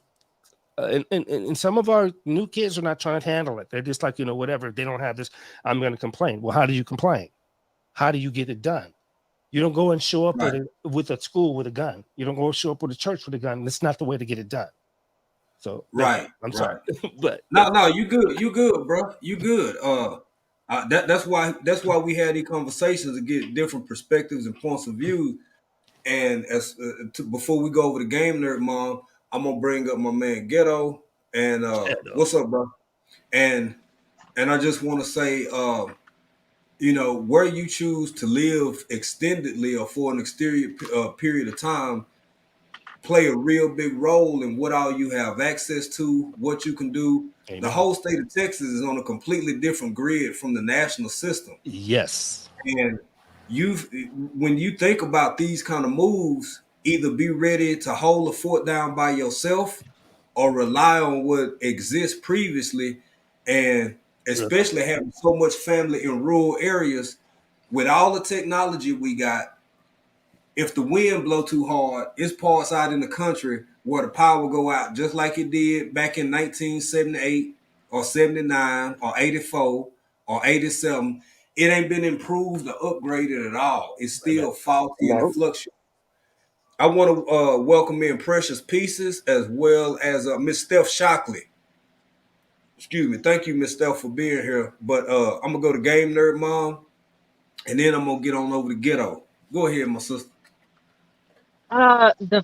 It's funny that y'all talking about Texas because man, about 10 years back, I actually went to visit a friend in Texas, and it was I think it was in the beginning of the year, and they had like a sleet snow, a real light, a little bit of snow. Something up here, like Miss Shirley know, up here it was some stuff that we wouldn't bat an eye at. Okay, put some salt down. Shut Texas down. Yes, it's shut the whole city down, and I was just looking around, baffled. Like, this is what y'all do when y'all get. Yep. Yeah, it is. I can tell you as a Texan, when you get,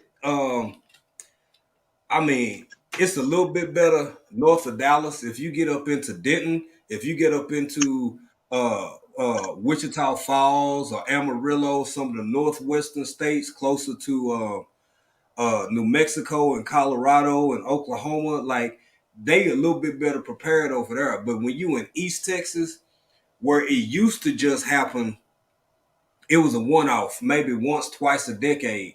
So now they ain't prepared for it. But now it's obviously more frequent, and everything shut down. People can't go to work. Folks can't drive in it. Most people don't have tires for it.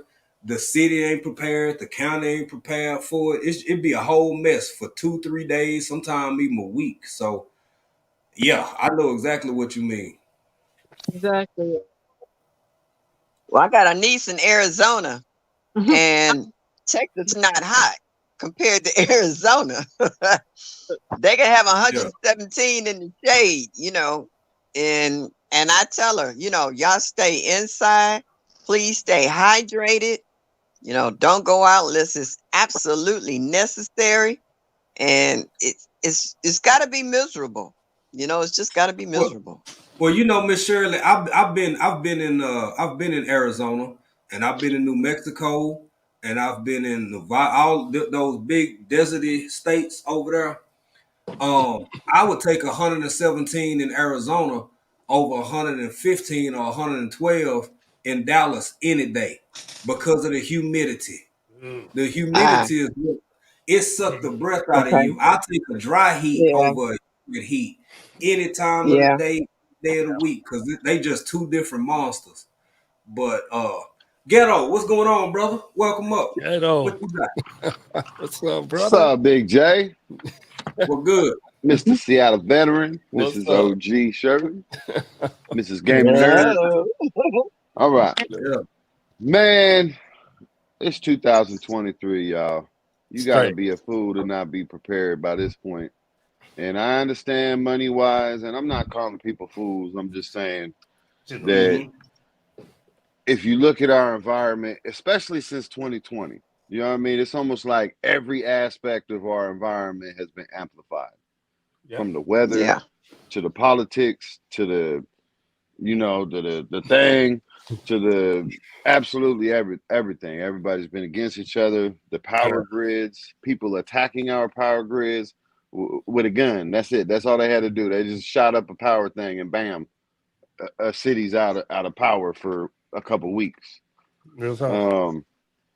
We are too dependent on the system, that same exact system that has spent centuries destroying us as a people, not just one specific people, but us, all of us. Exactly. As a people.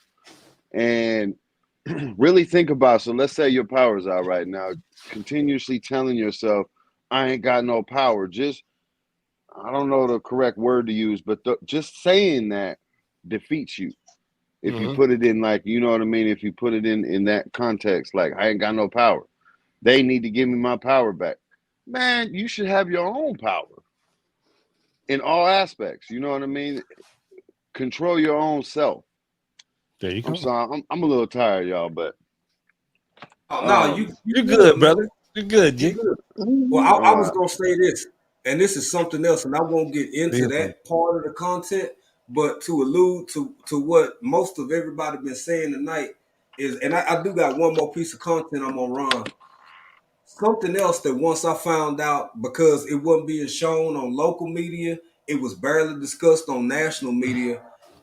Of course, social media. Being a content creator, I like to research and know as much of what whatever the content is. I want to bring you something so I can give you what I done checked out. So a pattern that I noticed is a whole lot of people really shocked and in awe. And I've heard this over and over and over, saying everything from, we pay taxes, how come they not here for us? We do this, we citizens, how can we not have them coming in, fixing this and doing this by this time? Food Day Prepper put it in the chat earlier. If you still in that mindset, I ain't saying don't wish for it or hope for it, because you got it right. You do pay taxes, and you should be able to anticipate certain things being performed in moments of emergency. But if that's where your mind's still at after everything you done seen, you think somebody coming to save you. I'm sorry. I don't know how to fix that level of thought. that level of perception can't. and in the world that way. You can't. No. Man, I don't care if you got a little 3x3 pantry that you can barely stick your arm in with some Oreos, some bagged milk, and a couple cans of Vienna sausage. You might want to have that tool and some freedom seeds so you can keep that being your can of milk, pack of Oreos, and cans of Vienna sausage. That's just the reality. That's just where it really is, man. And I'm gonna say this again, and I can't stress this enough. It is really gonna take whatever region, whatever part of the country, whatever part of the world. Because like Fiona over here in Tanzania with me, she in the same country. Some of this stuff that's happening is global. It may be worse in other places and better in some other places, but it's happening global. If you ain't got yourself in a position to have and then defend what you have, I guess you're just gonna have to live through that thing, through that trial and error, and maybe that'll be your determining factor. But can I say this, brother? Go ahead. Yeah, and please forgive me. And Ghetto, man, good to see you, my brother. And you're 100% on point. Me and him talked last time. And with this actually, I'm 60, and this is a thing of the have and have nots. Now, it's not really about you. And anybody who's still stuck in the I'm white, I'm black, I'm whatever. This is the have and have nots. And so, whatever generation, and like you said, and the thing is, we have stopped believing in ourselves and what we can do for ourselves. Exactly. We can produce, we can make. Anybody who's listening to this, when you achieve what you achieve, find out what your mindset was there. Can you get better? Because the thing is, and Yato can say this too, because up in the Seattle area, they've been pushing around a lot of people. It doesn't matter what your color is. If you ain't got no money, that sounds ghetto. If you ain't got no money, you ain't got no It's a wrap. You got nothing to say. And so the thing is, even if you don't have no money, step to those people who you are paying.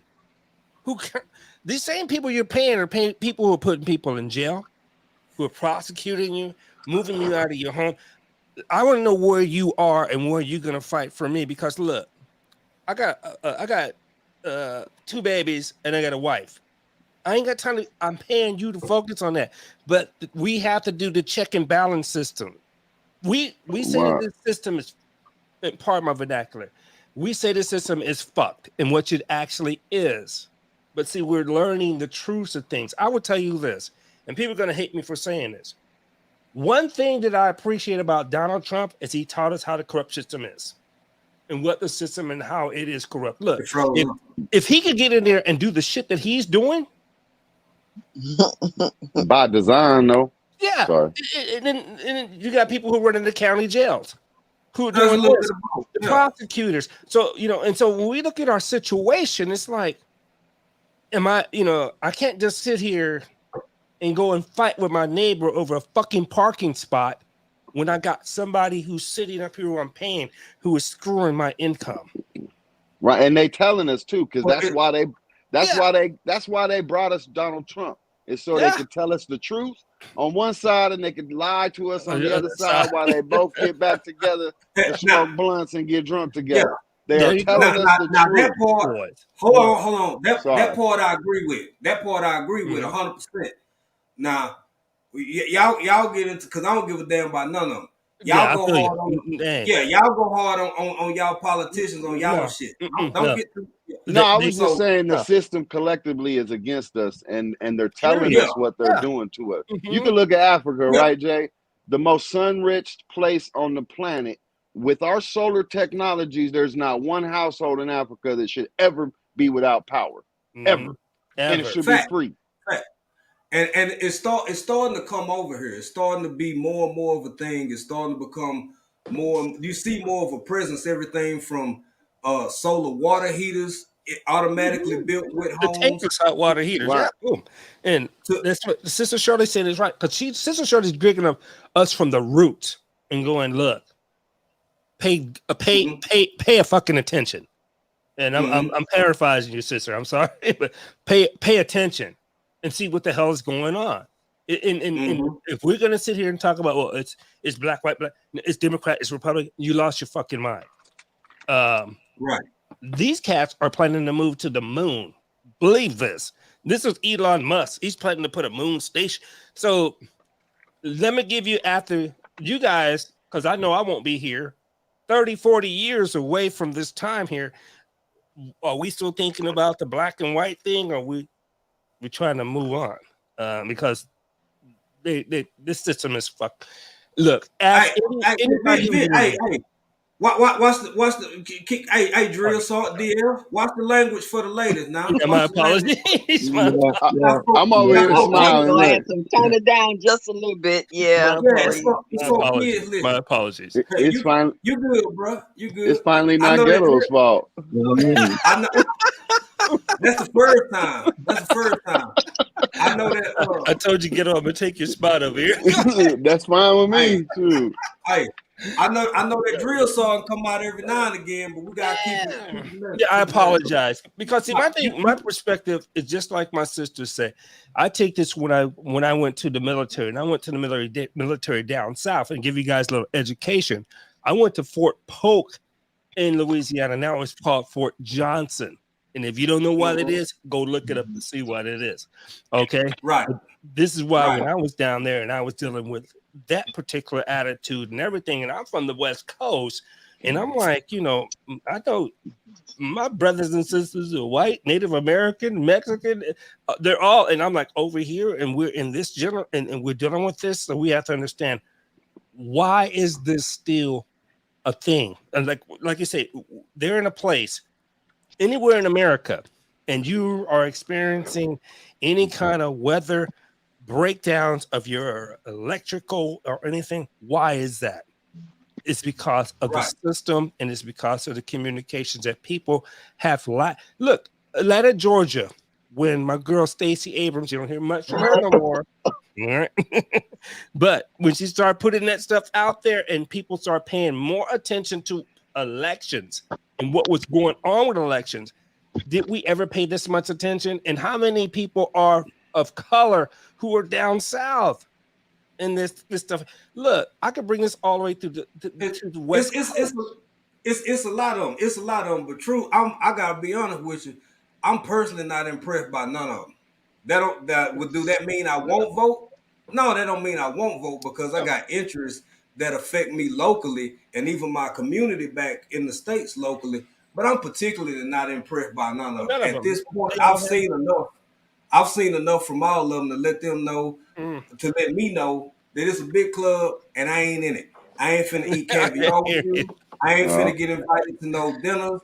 I'm not finna have no caviar with you up in the Hamptons or none of that shit. So it is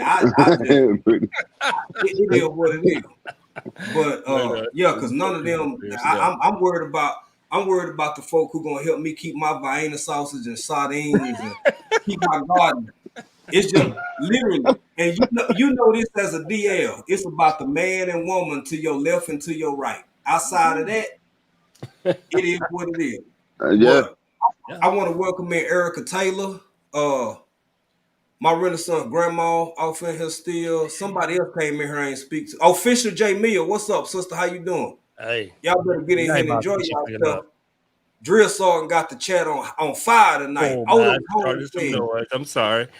No, you good, bro. Y'all gonna beat me up. No, look, I got you. Man, we come here for these conversations. We come here for these types of conversations.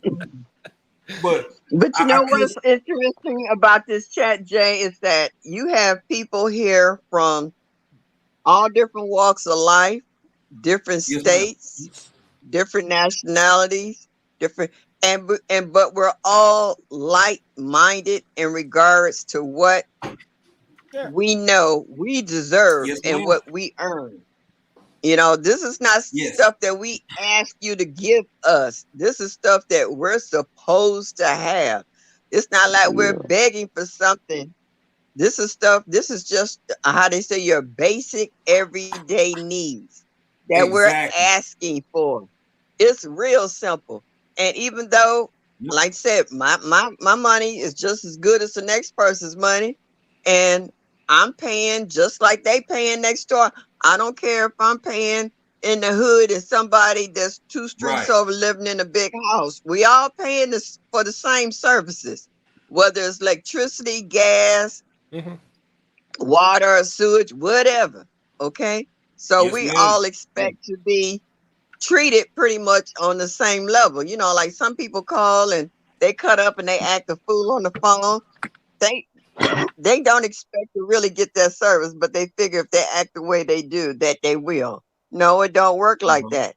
And it's just sometimes that money is not always, so they say, sometimes they say money talking to BS walk. No, not in all cases.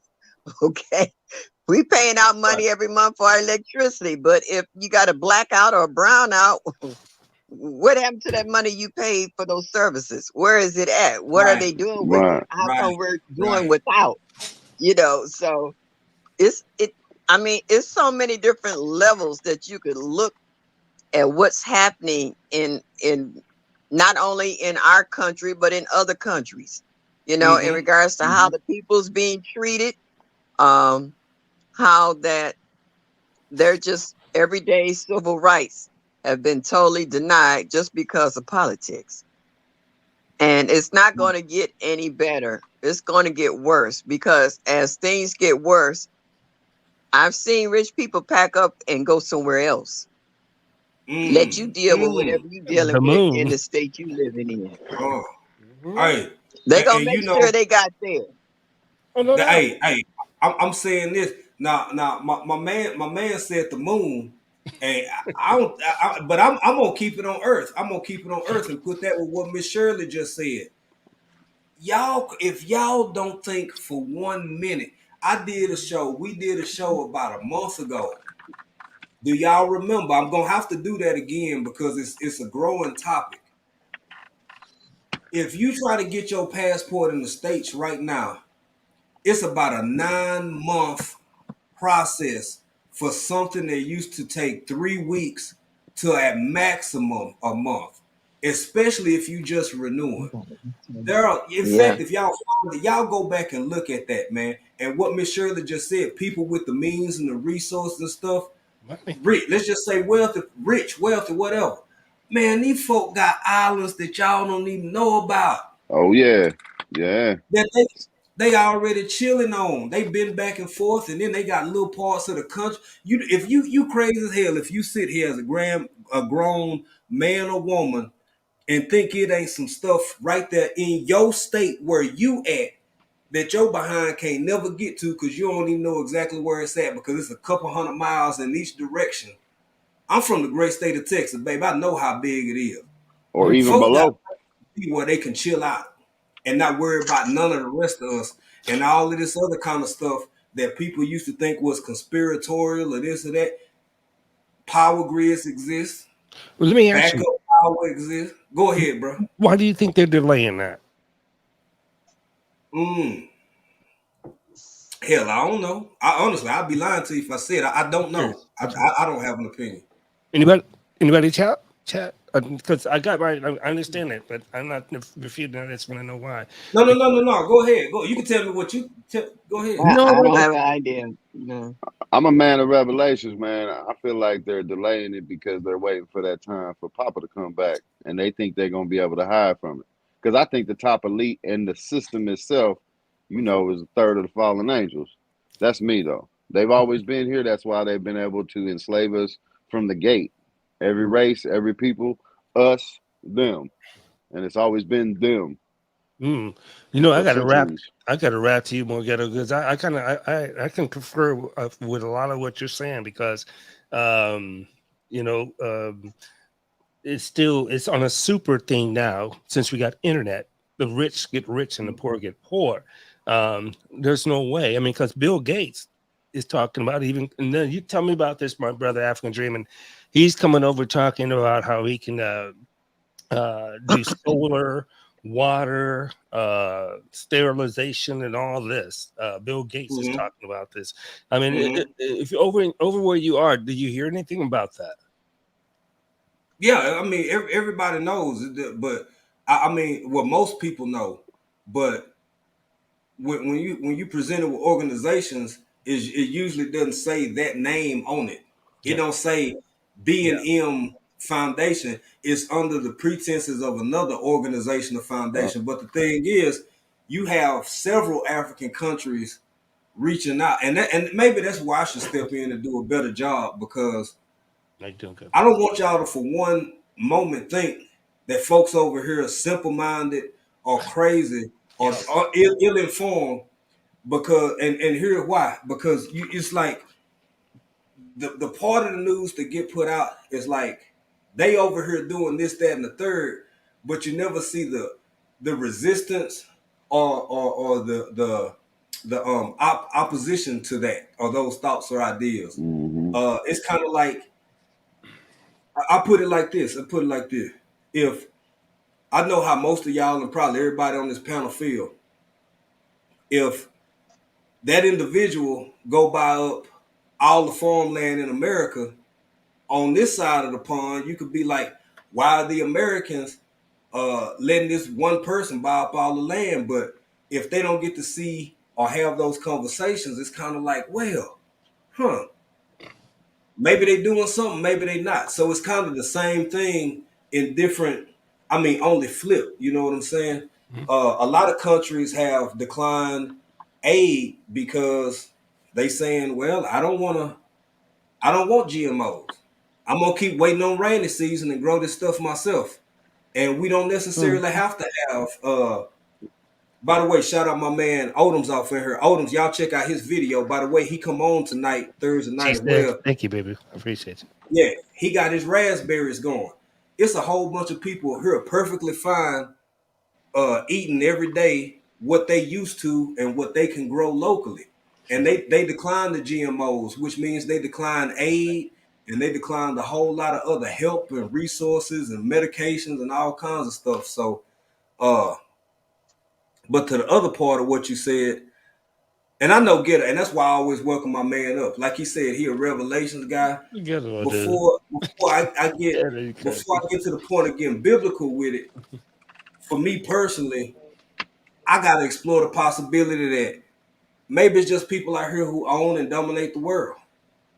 That's why I ain't here for forever. I see the spirituality in everything. I see that element in it of everything I encounter.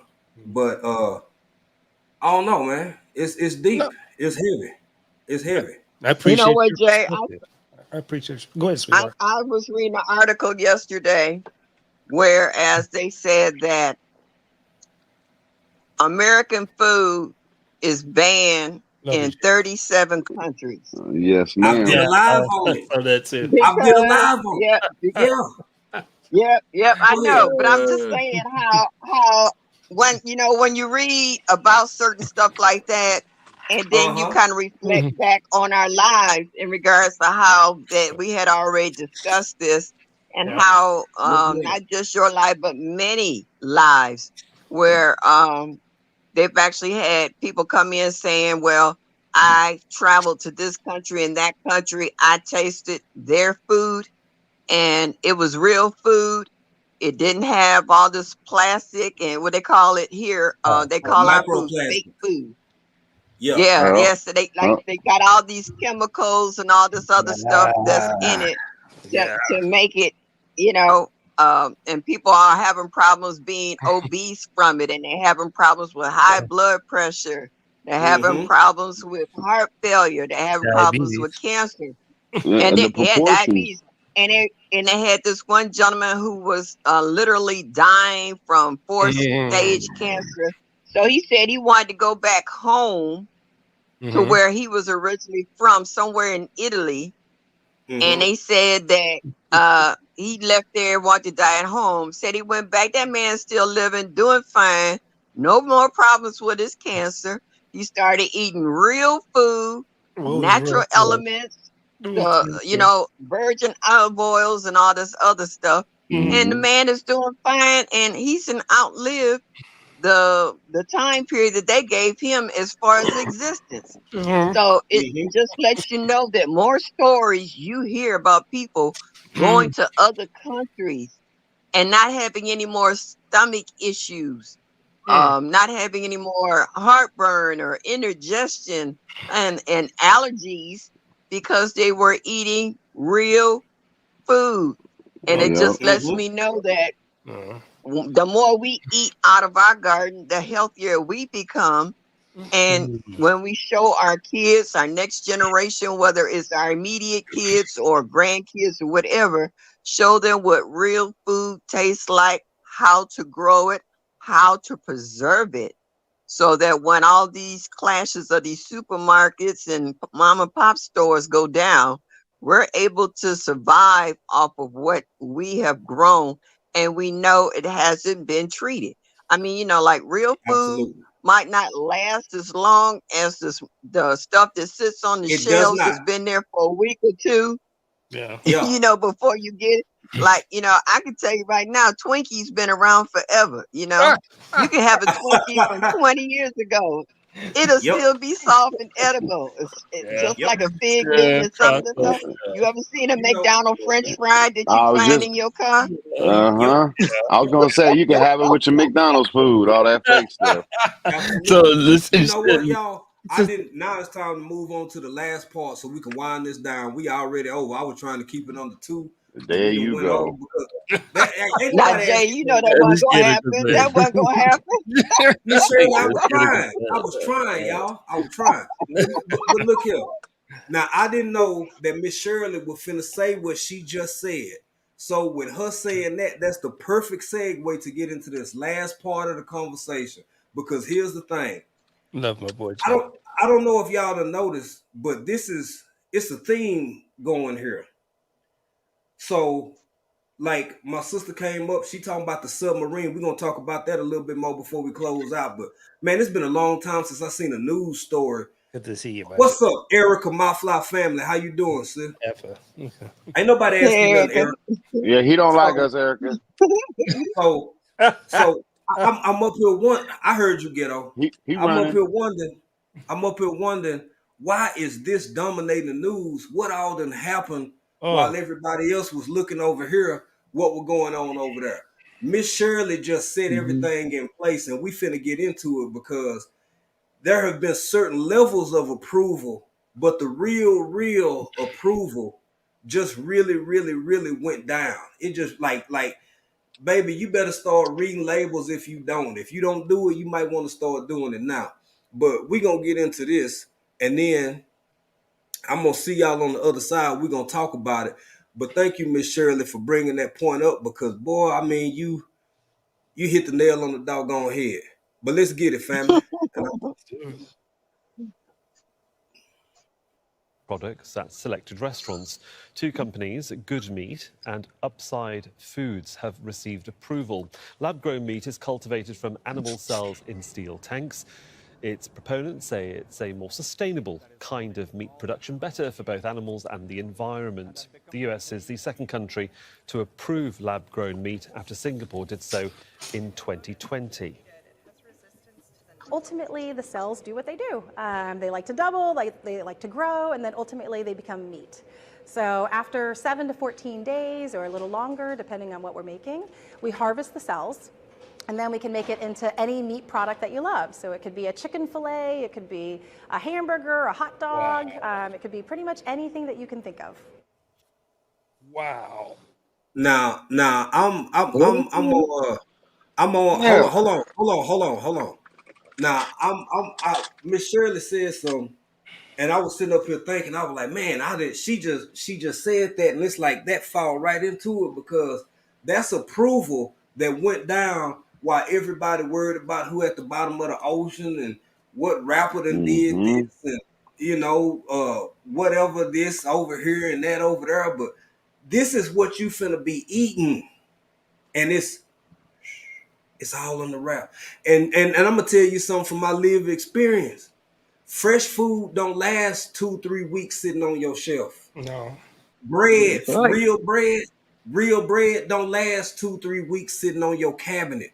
And no food is seedless. Refrigerator. Huh? And no food is seedless. No And they no food seedless. If it ain't got no seeds, you already know what it is. But me and April got some beef because we don't have no cows. We don't have cows.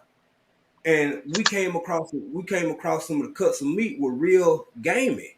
It didn't taste like goat, but it was real gamey, real earthy. Because where we get it from, them cows right over there, we know them, we know the people. They eat the same grass as the goats. Goats eat the same grass as the sheep.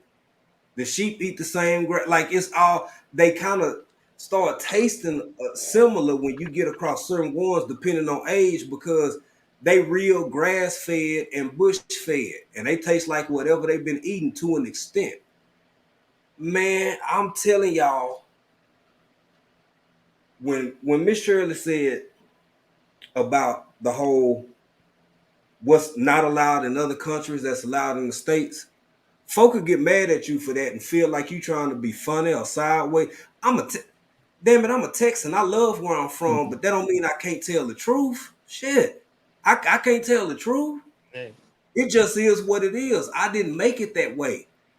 I was born into a world that already existed. But I ain't gonna beat up on that too much. Somebody else came in, Roz Marie. I hope I spoke a while ago. Everybody who in here that I didn't speak to, thank y'all for being here. She ain't said nothing in a while. I'm gonna start with Game Nerd Mom, and then go over to Ghetto, and then we're gonna go and wind it down. Well, y'all been taking all the words out of my mouth, so I just been there listening. You know, just absorbing the information. Y'all been hitting nails on the head all night or evening, whatever. But Okay. Man, Go ahead. Go ahead. I'm sorry. No, go ahead, girl. Quit being bashful when you come up over here and talk. Go on, talk. I'm not trying to be bashful. I just don't be trying to be rude. I don't want to cut people off and stuff, you know. You got home training. Go ahead. But man, the food situation is crazy. That whole thing. Look, oh yeah, what I wanted to say about the food situation is you can tell that our food is not good is because it don't have no flavor. If you ever compare your food that you eat from out your garden to the food that you eat from the store, your food from the garden has flavor. Tomatoes were like the first thing that I discovered that were so completely different. Like a tomato from the store tastes like water, but a tomato on my garden, oh, you just it's like a tomato. It's like I just figured out what a real tomato tastes like. I didn't know before. It's our whole food situation. Yeah, growing your own very, very important, especially I think here in the US. Other countries, I went to Hawaii in January, and Hawaii is a bit closed off from like the mainland. So the things that they have to do and how they get their food is a little bit different from the rest of the country. So like I was there for a week and the food there is so good. Like it's so completely different. Like their meat there is just so it's just so good, and it tastes completely different from the stuff that we have here on the mainland. And it's crazy how different it is. And I don't, man. No, I know what you're saying. I know what you're saying. Yeah. Go ahead. It's kind of hard to put it all into words because like it's just it's kind of, it seems kind of silly that our own country be trying to poison us like this. Like it be your own people for real. Like it's kind of even put into words like how crazy it is that we even go through this in the first place. And but you know, knowledge is power. You gotta be in the know. You gotta be in the know to prepare for whatever it is, you know, that whatever it is they gonna do. I don't know what they planning to do, but I know it's something. So you gotta plan and prepare Anchor, and keep your eye out, everybody, on what's going on in the world. It's definitely important. That's it. If you stay ready, you ain't got to get ready. And I'm openly admitting, I already told y'all, no apologies, no qualms about it. When I get back to the States, I'm getting me some Whataburger, and I'm getting an extra long cheese cone. And matter of fact, I'm probably going from the airport straight to the first Sonic I see and give me an extra long cheese cone. And so I already know what it is. But I mean, shit, you know what I'm saying? We ain't gonna be there that long. So I'm gonna enjoy it while Well, I get I my hope hands it on tastes the same, Jay. We don't want to Miss hear Shirley, I'm stomach hoping it hurt. don't make me sick. I hope it don't make me sick because when Yeah. April came home more recently than I have, and when she came home, I think she ate some fast food one time, and she just could. It was like I remember we had been here about 3 months, and I didn't realize that's what it was at the time. And we both went through in that 2 to 3 month period, we both went through a real big detox, a Detox, super big yeah. detox. It was crazy. I didn't realize that's what was happening to that extent, but it was wild. But anyway, I'm gonna get over to my man Ghetto and let him say first off, before tell people about your channel, just talk about what you think about tonight, and then I'm gonna go to my brother up here at the top, Seattle Black, and come back to Game Nerd Mom, and I'm gonna close out. Last person I want to talk is Miss Shirley, because she got something special happening tonight, and we're gonna talk about that. But I'm gonna start with Ghetto. Go ahead, bro.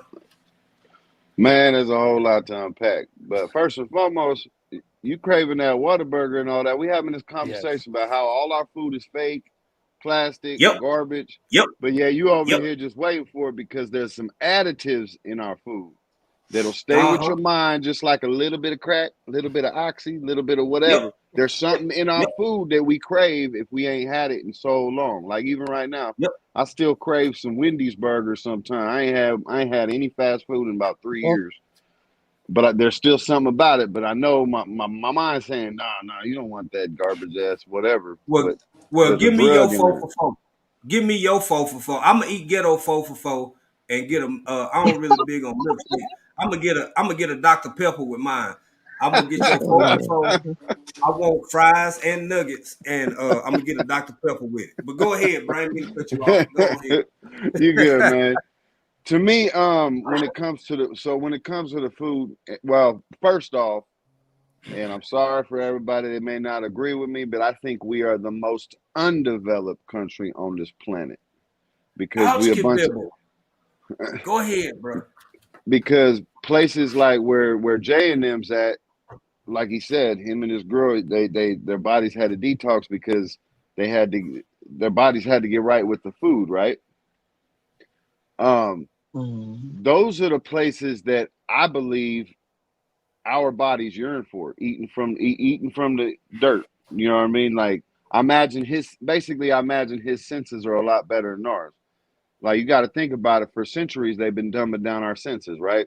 Like back in the Lewis and Clark days, my ancestors, Native Americans, they was able to, help them travel across, and all they had to do was touch the dirt, taste the dirt, and they could tell you exactly what was walking by, I imagine dirt even tastes different to us because our senses, all 5 of our, 6 of our, all of our senses are just completely dumbed down. I think they amplified it with the 2020 situation. That's why we couldn't taste nothing, smell nothing, whatever. I think it's almost like they want us as like cyborgs or something. You know what I mean? Don't worry about your gender. Don't worry about tasting this. Don't worry about doing nothing. Man, just last year, and y'all can look this up. It goes along the lines with what Jay just showed us. Last year, they approved you can eat yourself. Look, man, you look it up. Look it up, man. It's FDA, USDA approved. You take a culture. You take a culture from your cheek. You put it in a petri dish, and that mofo grows into be a steak. Look it up, man. I can't make this stuff up. And they approved it last year. They want you to I eat want to yourself. go deeper. I ain't gonna let you suck me into another hour. Go ahead. I ain't gonna say nothing. Go ahead. He's trying to suck me in. He's trying to get me. No, I ain't Look, gonna man, do they it. got cricket No, factories he's in straight. Canada. He's Look cool, it boy. up. Yeah. He's straight. He's Yeah. straight. No, You go know what I mean? ahead. You good, bro. Go ahead. Go There's ahead. there is a reason they're conditioning us all of that. I'm not gonna act like I know the main reason for all of it, but at the end of the day, it's always gonna be us against them. Take care of yourself. Learn little tricks. Like in my freezer, I'm gonna go on weird little tangents right now, and then I'll let you have the floor, cuz. But like, you got a vacuum sealer or even Ziploc bags. Fill it up with water, get the air out of it, make it super flat, and line your freezers with it. So if you run out of power, your freezer's gonna stay all right for a couple extra days. You know what I mean? Get you even just a little mini power bank. Stop depending on the set. Don't even worry about money, man. You give you a throwaway credit card, or never mind, I ain't gonna go down that tangent, but there's ways to get it cheaper. Yeah. We got to take care of ourselves first and foremost. Our families depend on it. We got to stop saying, "Oh, well, I'm paying taxes." Oh, they're not doing, man. F them. You know what I mean? F them. Yeah.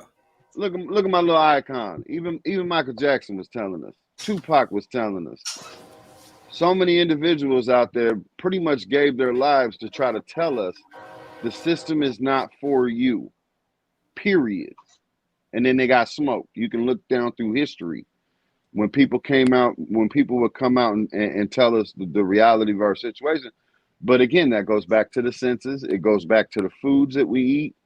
I mean, yeah, we can grow our own, but I mean, let's not be too naive to not think that them chemtrails up in the sky ain't doing something to the water, ain't doing something to the soil.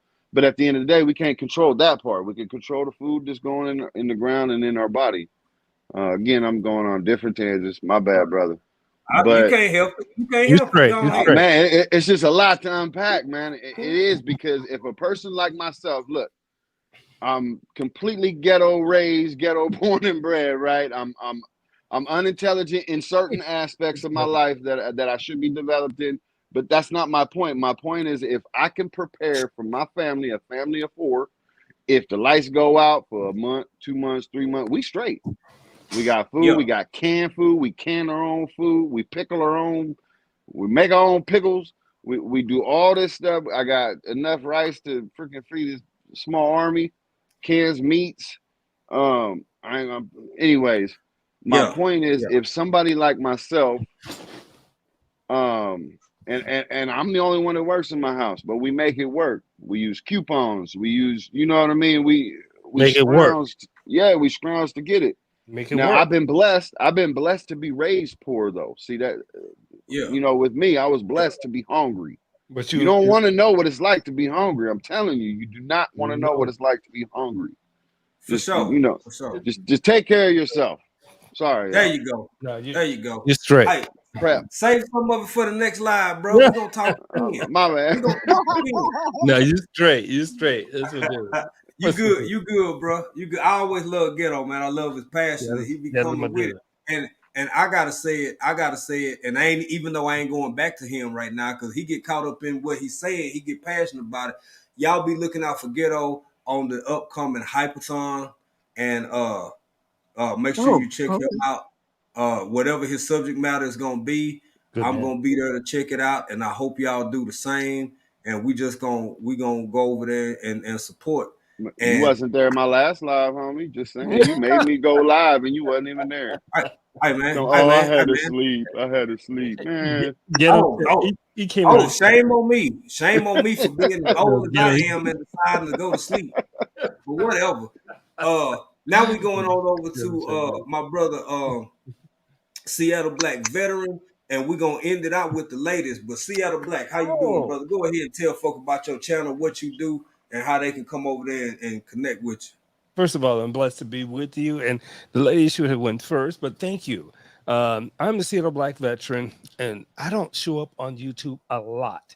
Actually, I'm going to show up today, and because normally most of my people are at African Dreamers time and on the East Coast. Right. But I'm blessed to have a Ghetto on this side over here, And so let me give just some respects. Thank you to all your chatters, all the people who came up in your chat. I want to say she said, Nightbot, thank you so much. Precious, African Dreamer, love you, brother, always. So I'm just going to scroll through this real quick. And was it Forenda Life and Precious Peace? Thank you guys for showing up here. My Rasan's grandmother, thank you for showing up here at this brother's page here. He's a really good brother here. So I'm gonna go through this real quick. And thank you for the ladies who are here. And Ghetto, you my dude. Always okay. This is my dude here. I'll take some heat. If Ghetto don't take it, I'll take it from him. This is my white brother. You guys don't know Ghetto, but this is my dude. All right. Oh, they know. Okay, right now. Well, they know because I'm taking it. I made my imprint. I like to imprint on everybody, man. Let everybody know I love them. I got their back. Yeah, this is my dude. He's up here where I am as well. He comes up with my channel, and we had a bunch of pepper. I call it bonjour pepper. Please, a blessing, baby girl. Appreciate you so much. Everybody who showed up in the chat. So let me say this: U.S. foods. I would say this because Ghetto said it a lot, and each and every one of you on the chat said it a lot, and that is that who do we put in charge of our lives? Is it you, your wife, your husband, or the politician, or and if we do, we hold each and every one accountable for what we're doing here. So the thing is, look here, let me tell you, the why we are in a situation why we are is because we choose to be in a situation. Don't get mad at me. I mean, and that's on real talk, is because if we understand the system and we know the system is corrupt and we know the system, how do we, and if we say, are we approaching it? I mean, Ghetto understands this better. In Seattle, we have the Central District. It was called the CD back in the day. And now it's took it over and it's not called the CD. All the people who live there are living in Federal Way or in Tacoma or maybe Lakewood. Lakewood. If that, right? And so let's take your town, whatever town you're living in. Do you know the basic things that keep you alive? Do you move an apartment and plan on a person who owns the apartment to take care of you, and he don't know nothing about you, you don't know nothing about him? Then that means you need to know the contract. You need to know the laws of the contract of where you are moving into. The thing is, you don't. I don't try to be a lawyer, but try to be a lawyer on your own behalf. Look here, I'm 60 years old and I'm still dealing with lawyer stuff. I'm still dealing with veteran benefit stuff. Now, if I don't know what the hell I'm trying to do, I'm not going to sit back and go, you should do this for me. And you should do, who should do anything for you if you're not trying to fight for your own rights? Who owes you anything? Nobody owes you anything. Right. You are, and I'm going to do this. We did a child. You have 3 stages in life: baby, adolescence, old. Let me ask and this is what we have to start looking at. If you're over 60 years old, a lot of the people don't understand what, say over 60 years old. We look at this, oh, I'm only 20, I'm only 30. And a lot of these young kids are going to prison for the rest of their lives and then trying to come out on the other end and go, no. If you want to try to get your life in perspective, start understanding where you are and where you want to go.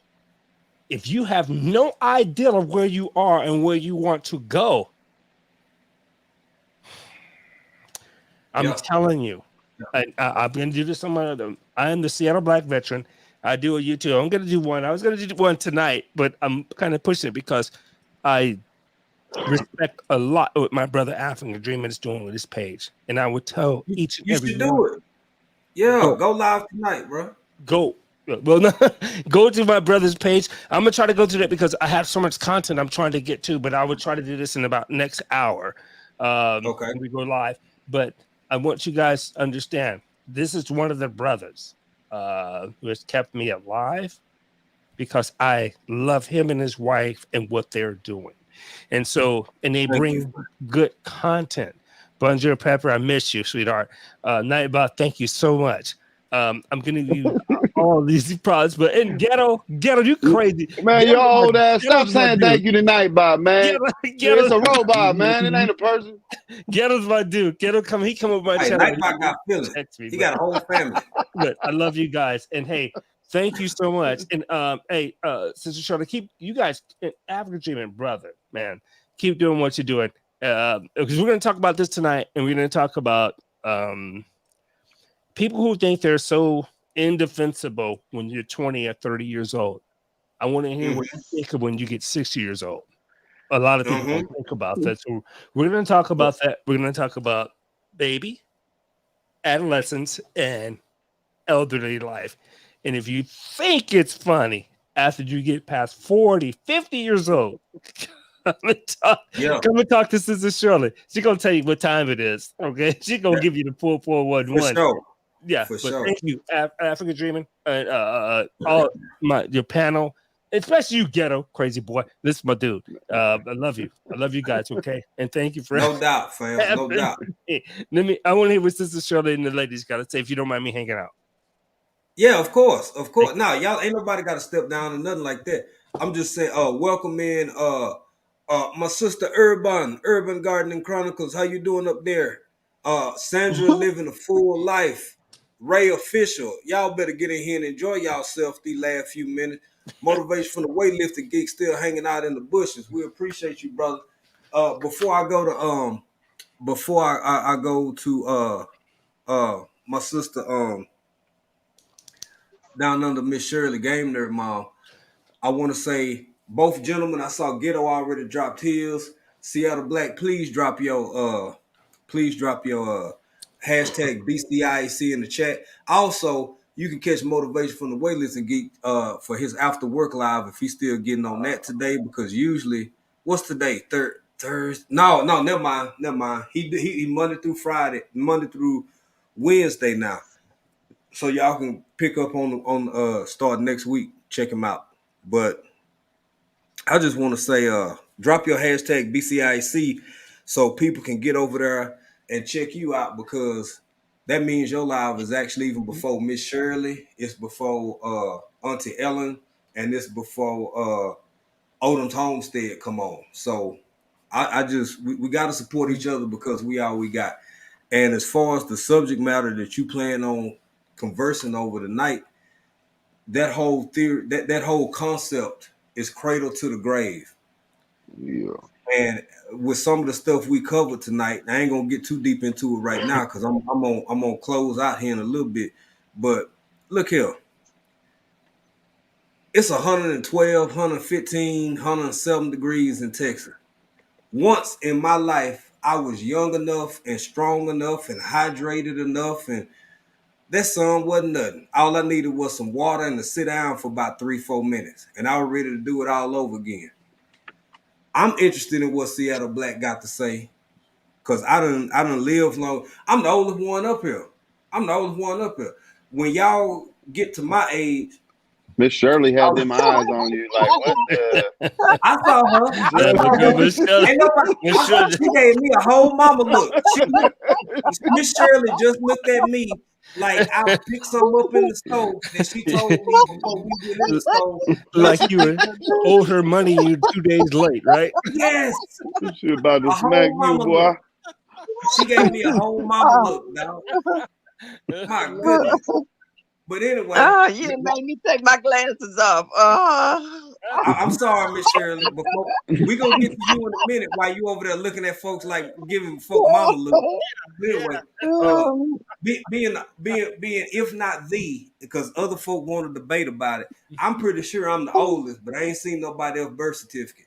But with me being probably the oldest up here, I just want to say your body change, your views and perspective change, your goals change, and life go by so doggone fast. 1 minute you at your peak and at your prime, and the world in front of you, and you can bench press, 3 reps or 225 like it ain't nothing. You doing 2-mile runs and in the best time of your life, and then the next thing you know, your knees hurting, and all you want to do is watch Golden Girls and eat some damn goat. I don't know what happened. I don't know what happened. Y'all But made me spit my water out. Never would. sorry, Miss Shirley. Come on, Miss Shirley. I ain't do that. Well, you know what? Be careful over there, Mama Shirley. Clear your throat. Mama Shirley, do And your you arms got like to hurry this. up. Give it to him. Jason, I've been on this show. I done drank 4 bottles of water. You got to hurry it up, bro. I'm gonna hear up. Game Nerd Mom, you heard it. Hear up. Say what you got to say while you over there eating. I don't even do nothing. I'm getting yelled at. Dang. It wasn't for I me. love It you, wasn't sis. for me. I love you, sis. Now, Game Nerd Mom, go ahead for real. Tell everybody so we can get to Miss Shirley, so Miss Shirley can get off of here and go tend to whatever business she needs to tend to with all that water. Give it to us. Mom, I just do the little gardening thing, a little bit of prepping. Girl, I where do you get been? my spare time. I don't put that on YouTube though. I might though. Shoot, I might in the future. You might as But well. put a little put some gaming videos on my channel, maybe. I don't know. Been thinking about it. Spread the Okay. light. It is my Okay. thing. I gotta talk to you though. I didn't do nothing. That sounds like I'm in trouble. Man, he remembers you from the last live. He over here. You still looking for a husband? You How you doing, remember girl? that ghetto? You remember I that? remember. I remember. Mm-hmm. And like she said, I didn't do nothing. I did nothing. It wasn't me. Mhm.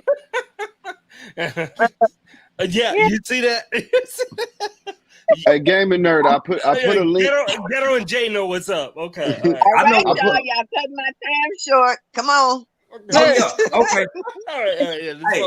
Let's focus. She over Y'all there got- cross-legged right now. She's like, I know she is. I know Go she ahead, is. sister. No, she know Hey. what's up. Go ahead, Sister Shirley. Go ahead, Sister Shirley. Miss Shirley, go ahead. Go ahead. Yeah.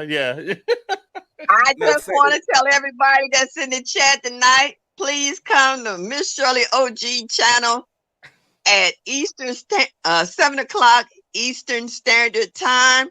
Not only did I hit 600, I hit 601. When I first put in for StreamYard, it said 600. Then the last couple of days, it said 599.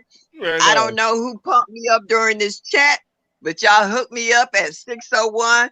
Thank you. Please, we're going to have some laughs. We're going to have some games. We're going to have some giveaways. So please stop in tonight. And for all you ones out there who haven't thought about getting yourself together, now is the time to do so. Time is short. Just because it hasn't happened in the state or city that you live in does not mean that it might not never happen. Even I, over the years, have learned to upgrade my survival kits and things in my home that will make it a lot easier for me to live alone and to care for myself if any of these things should happen. So don't think that you're so good at what you do that you can't get better at it. Okay? All right. For all my people out there in the land. Love you all. Love you, baby. And show me that you like me. All right, Sister Shirley. All right. Respect. Right on. Heck yeah. Yeah. All right, y'all. All right, we out. I'm out. I'll talk to y'all later. See y'all tonight. All right, dear heart. I knew he had to do it. All right. All right, Miss Shirley. We appreciate you. We appreciate you. Let me get this back right here. And I'm gonna move this over. No, that ain't what I want. man, you're gonna lose viewers doing that. Okay. I don't. Why?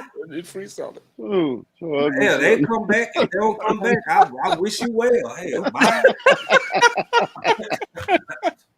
Ain't nothing I can do. GT Jr. Groves of Alaska. What's up, brother? Welcome in. Welcome in. Hey, y'all. We finna go ahead and close this thing out, man. I want to thank Miss Shirley, OG Gardner. Make sure y'all get over there and support her. I want to thank my man Seattle Black. Okay. Love. I want to appreciate my man, Seattle Black Veteran. I want to thank Ghetto. I want to thank the young lady Game Nerd Mom for coming up. And at the end of the day, y'all, this was about distractions. This whole thing was about distractions. The biggest point that I want to emphasize is the fact that we get certain things via the media, be it social media, traditional media, whatever, placed in front of us.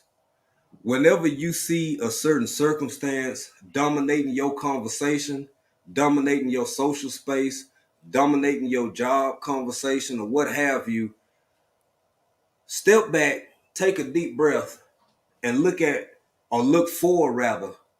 What is somebody not talking about? What's going on in the world? What's happening around me or in other places that people failing to mention? Because that's what a real news is. That's what a real truth is. Decisions are being made for your life moving forward, but you so caught up in, and I'm guilty of it too, caught up in these and all the minutia of things that ain't really gonna impact you. Hey, Nicole Marie, how you doing? Welcome in, Nicole Marie. All of these things that ain't really gonna change your life one way or another.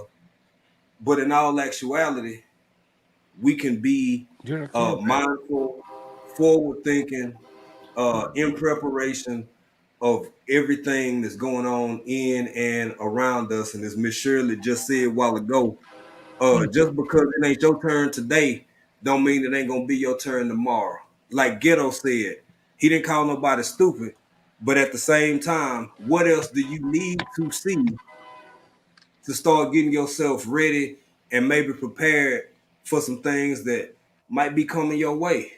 Game Nerd Mom is a game nerd mom, but she also on her gardening thing, doing her thing. She raising her family, minding her business, trying to prepare for tomorrow. Seattle Black Veteran made a profound point by it's more than one way to approach a circumstance or a situation. Yeah. It's more than one way to indulge yourself in the world around you. And part of it is being civically engaged. The Educated Natural said, hey, man, start researching people. Think about who you going to vote for. I ain't saying voting is the end all be all. I'm not saying that's the fix for everything. I see you back there, boy. That ain't the end all be all to fix it all to everything and stuff like that. But what it is another tool in the tool belt that needs to be accompanied by a whole lot of other efforts. And Seattle Black Veteran talk about city council a lot. Now you can have your small group, your bigger group, larger group, and more extended group. But if you ain't got somebody in a position of power, at least dealing in local government, you damn near have no say. Yeah. You damn near have no say. That's true. So keep that in mind as well. I was finna say all the whole until the next time and you see me out, but now GT Junior up here because he always at work or something. Boy, you been fighting bear. What you doing? What's good with you? What's up with you, Jay? Now, did you know? I don't know if you talked about it. I came in late, but did you know that they approved lab grown meat for California? I talked about that. Come on, you know. I talked about that. Yeah. Okay, then I'm gonna watch the replay. Okay, then it was a whole lot of other stuff, but I know you about to go, and I was like, man, let me throw this at him real quick. But then I check out the replay, man. What's your take on it? What's your take on it? Yeah, go ahead. I really don't know how to, culturally, what I believe is that we've been given meat that has been raised on farms, and now they're bringing something else to the table. And I don't want 5 to 10 years from now, we find out that that wasn't the right step for us to go as far as what it might lead to as far as a disease or something like that. I asked a couple of young folks how they felt about it, just to see their opinion about it, because, I'm not just going to take my opinion and just run with it, because that, that creates ignorance as far as I don't like that word, but I can't think of another word right now. So I try to, ask them to see what they Please forgive me, but no, that's important to hear what you think about it. This is ignorance because you're closer to what's going on than what I am in Washington State or what is going on in Africa. So your opinion is important, and it's not. I understand you have to be very cautious about it, but yeah, it's important. No, he in Alaska. He ain't close to none of us. He ain't close.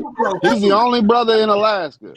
Yeah, Flexing in one of the most expensive places to live in, and they say veterans should live there. But let me. But that's another conversation about racism. We're just a testing ground. What do you feel? Yeah, about that's a whole nother conversation. I ain't finna let Seattle Black suck me into another hour. No, it's another conversation. It's what do you feel about what's going on with where you are working right now? Say that one more time. How do you feel what's going on with where you are working right now with all the things that's going on? How do you feel about it? Because you are important. I know I'm important. I look in the mirror every day. But basically, I don't know how it's gonna affect me because they said that it's not gonna hit the supermarkets for a little while, so that may be a year or two. In Alaska, the culture here in Alaska is everyone has a deep freezer, and I happen to have 2 of them. And since I took off Monday, so now I only work 6 days a week, I get to go fishing with my dad on Mondays. So I'm going to fill up my deep freezer with fish. And yeah, I'm going to just do the best that I can to be, have some sustainability in my house. Wow. And I got chicken, so I'm trying, so. Right. Yeah. Right. Me personally, you get you up there, they be eating beaver, and they eat beaver chili and we eat elk. beaver. I eat beaver down here. Get out of here! I heard. Only beaver I'm eating is a good. We talking about food. My bad. Okay. I'm talking about beef. You got a fridge. You got to skin them. I heard they can be a little. Don't tell me you got to skin them in Washington. Look, I automatically assume they've been giving us lab grown meat for years, and now they're just telling us. Y'all know how the system does, man. They experiment first and then let us know. Right, and no, you 100% right, man. And as my sister, by the way, y'all catch Urban Gardening Chronicles on Saturday mornings. Right. Gotcha. Her time. For me, it's about 4 or 5 in the evening, and I'm usually back at home by that time on Saturday. If I haven't been at home all day, it depends. But check out Urban Gardening Chronicles. She absolutely right. 2 companies approved it, but like Ghetto just said, because certain levels of FDA approval been out there for a long time. This is just 2 companies. It's just like when I say listen to me now, believe me later on. They way of doing it is we finna do it now, and we'll tell you later on. So yes, that just is what it is, family. That is what it is. But go ahead. No, that's how they do it in the stock market. If you hear it on the news, you're hearing it late. These guys. You already late. Yeah. You already late. I'm like my brother here because he's up in Alaska, and I know if anybody will take Alaskan cruise. I want to know what that means to him as Alaskan cruise, but then I want to know what it means to him as being a minority in Alaska, because I've seen some things that we're not favored towards low income or minority Alaskan, Black American. And if I'm wrong, this is what YouTube. So hit me up with that. Guru, tell me what's going on. Yeah.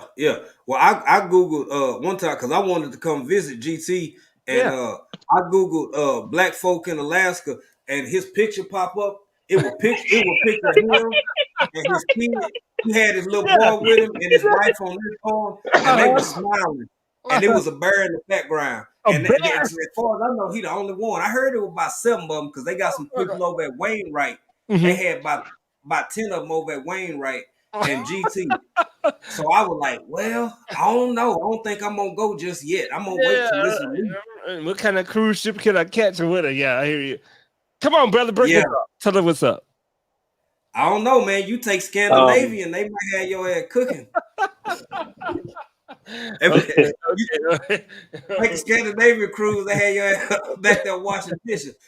These is jokes, folks. Yeah, we just jokes. I got to go. No, I'm gonna give GP the last word. I'm Yeah. not gonna let y'all have me up here another No, longer than I been. No, I'm interested. Tell her what's going on up that way, brother, and let us know what's up.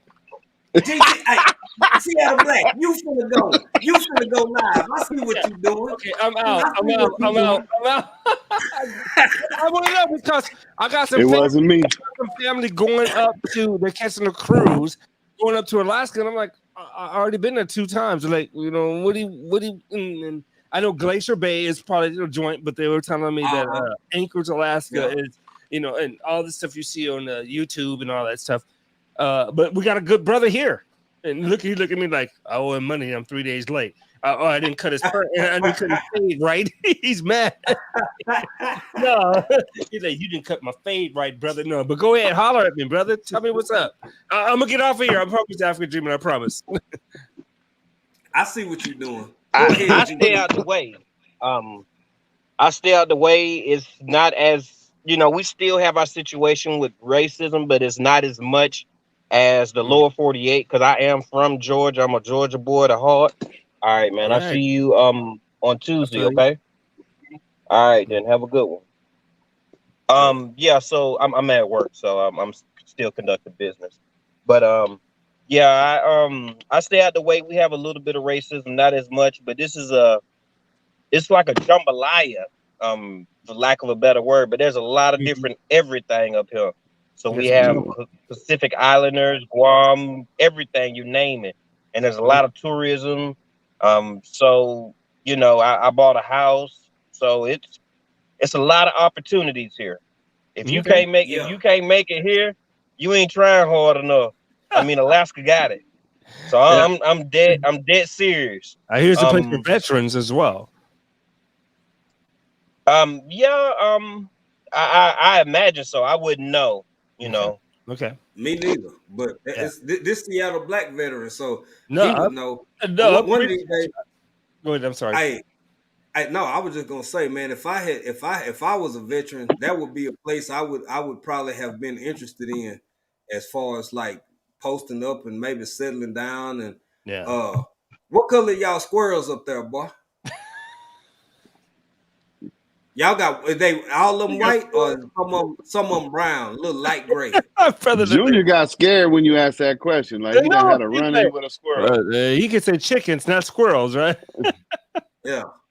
Junior, no chickens either. Junior, what color are your squirrels? The squirrels up there, what color are they? He looking around. I don't remember. I don't see them often. I'm saying too cold for them motherfuckers up there.